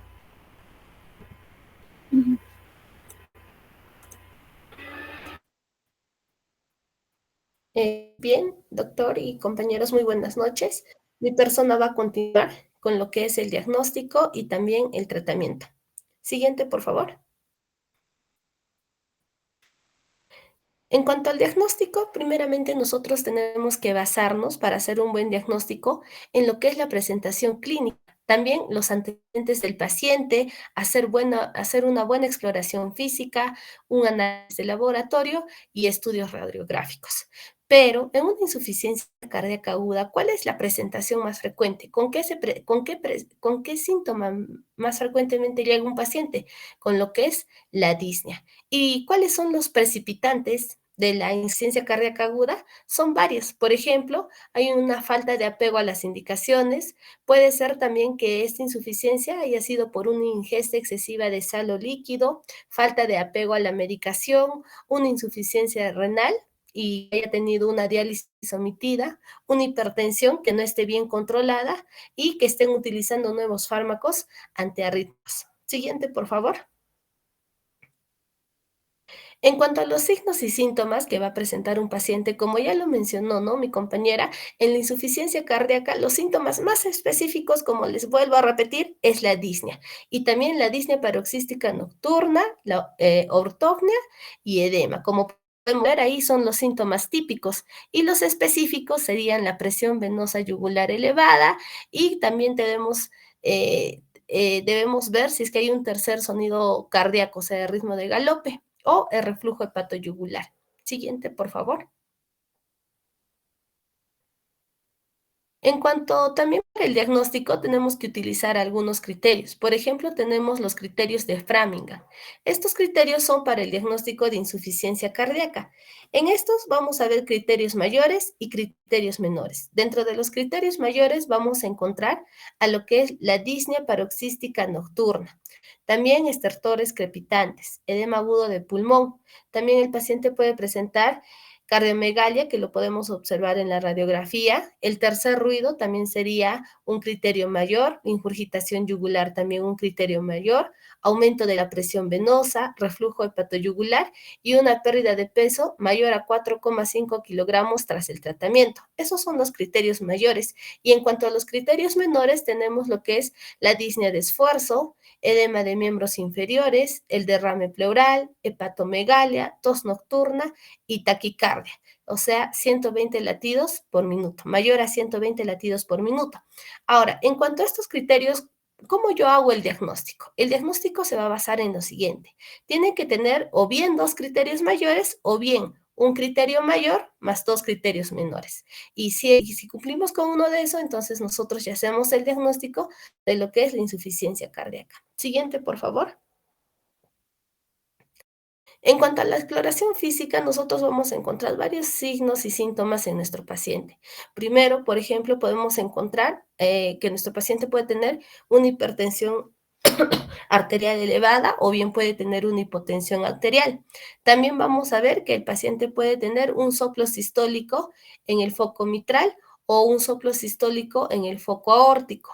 También, como les dije, ¿no? Lo más característico, la disnea más estertores crepitantes. También la presencia de tercer ruido, una turgencia yugular, las extremidades van a estar frías y también el paciente puede presentar oliguria. Siguiente, por favor.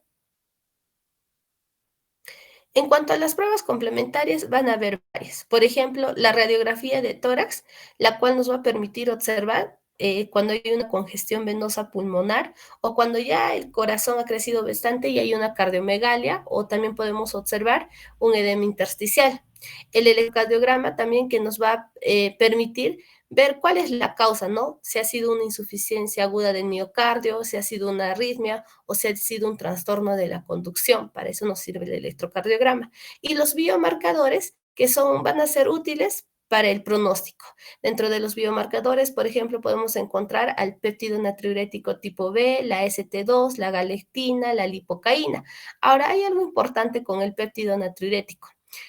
Tipo B, nos dice que en los pacientes que ya son más adultos y que tienen sospecha de insuficiencia cardíaca aguda y hay una elevación del péptido natriurético B mayor de 100 picogramos por decilitro o del péptido natriurético B pro mayor a 300, nos sugiere que debemos realizar una ecocardiografía transtorácica para poder identificar qué alteraciones estructurales hay en ese paciente. Otra prueba complementaria también sería la ecografía Doppler para ver cómo está la función sistólica del ventrículo izquierdo, también cómo está la función diastólica del ventrículo izquierdo, y el gol estándar para saber cuál es la fracción de eyección va a ser la ecografía Doppler. Ahora, también otro examen complementario sería una coroneografía. Esta se realiza en el síndrome coronario agudo, cuando va a haber una elevación del segmento ST o un shock cardiogénico secundario a un infarto miocardio. Siguiente, por favor. Ahora, debemos también tener en cuenta lo que dijo ¿no? anteriormente, los perfiles hemodinámicos de Nora. Aquí vamos a encontrar 4 perfiles, que son el perfil el A, B, C y L. Como vemos al lado derecho, podemos ver que este se va a basar en la perfusión de los tejidos, pero ahí nosotros que debemos de tomar en cuenta el índice cardíaco, que va a ser de 2,5 a 3,5. En la parte horizontal vemos ¿no? que se va a observar la congestión pulmonar, y aquí nosotros tenemos que tomar como un valor la presión capilar pulmonar, que puede ser mayor a 18 o menor a 18. En cuanto a la perfusión de los tejidos, nos dice que si se va para aquí, de la mitad para arriba va a ser un gasto cardíaco normal y de la mitad para abajo un gasto cardíaco reducido.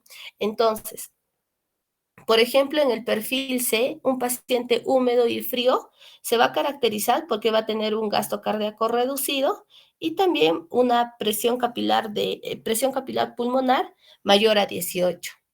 En el perfil A ya se caracteriza porque va a ser un paciente seco y caliente, o sea, va a ser un paciente normal. En el perfil B ya va a haber un gasto cardíaco, el gasto cardíaco va a estar normal, pero la presión capilar pulmonar va a ser mayor a 18.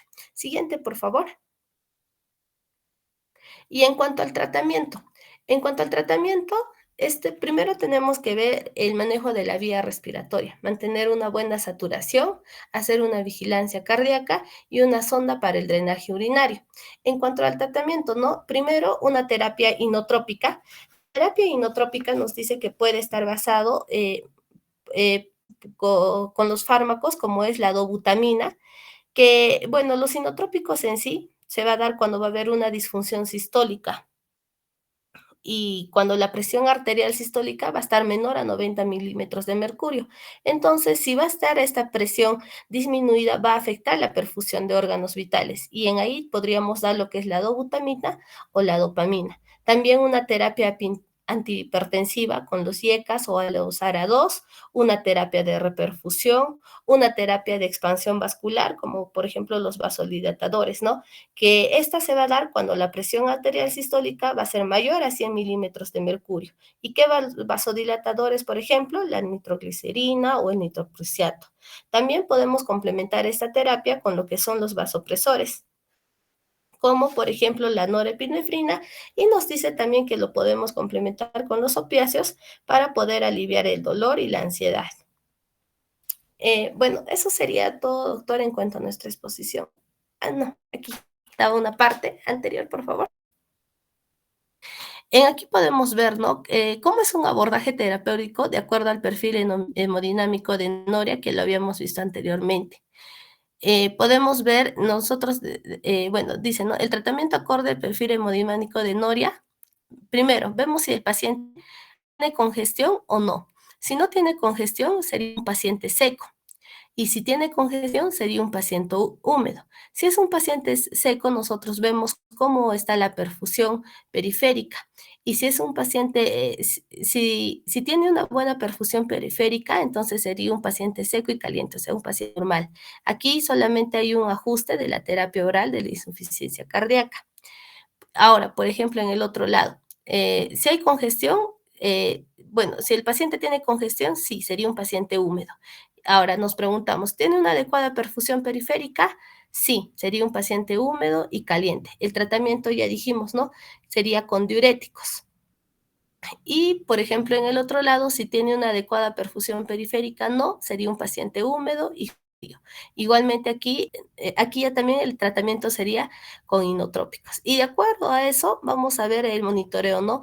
Si, por ejemplo, si el paciente tiene una presión arterial sistólica menor a 90 milímetros de mercurio, insuficiencia respiratoria, sí, ¿no? Entonces continuamos el tratamiento en UCI, pero si no, entonces continuamos el tratamiento con los medicamentos que era con los inotrópicos o los antihipertensivos.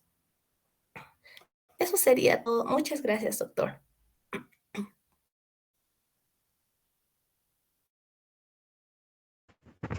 Bueno, es una muy buena exposición, me gustó. Lo tomaron desde el punto de vista de emergencia. No tendría preguntas porque lo han dejado casi todo muy claro. Lo único que les diría sería no olvidarse que el tratamiento para la insuficiencia cardíaca en un inicio es diuréticos. Cuando ya utilicen los diuréticos y empiecen a sacar a este paciente, que la mayoría es el perfil que has mencionado, la presión va a elevarse y ahí sí podemos utilizar antihipertensivos con antirremodeladores de la estructura miocárdica. Y bueno, continuar y seguir con ese tratamiento. Eso sería todo. No olviden dejar sus diapositivas en un drive. Me tiene que compartir eso la delegada para colocar sus notas el día de hoy de cada exposición. Eso es lo que les pediría que no se olvide. Eso sería todo. Buenas noches. Muy buenas exposiciones. Hasta luego.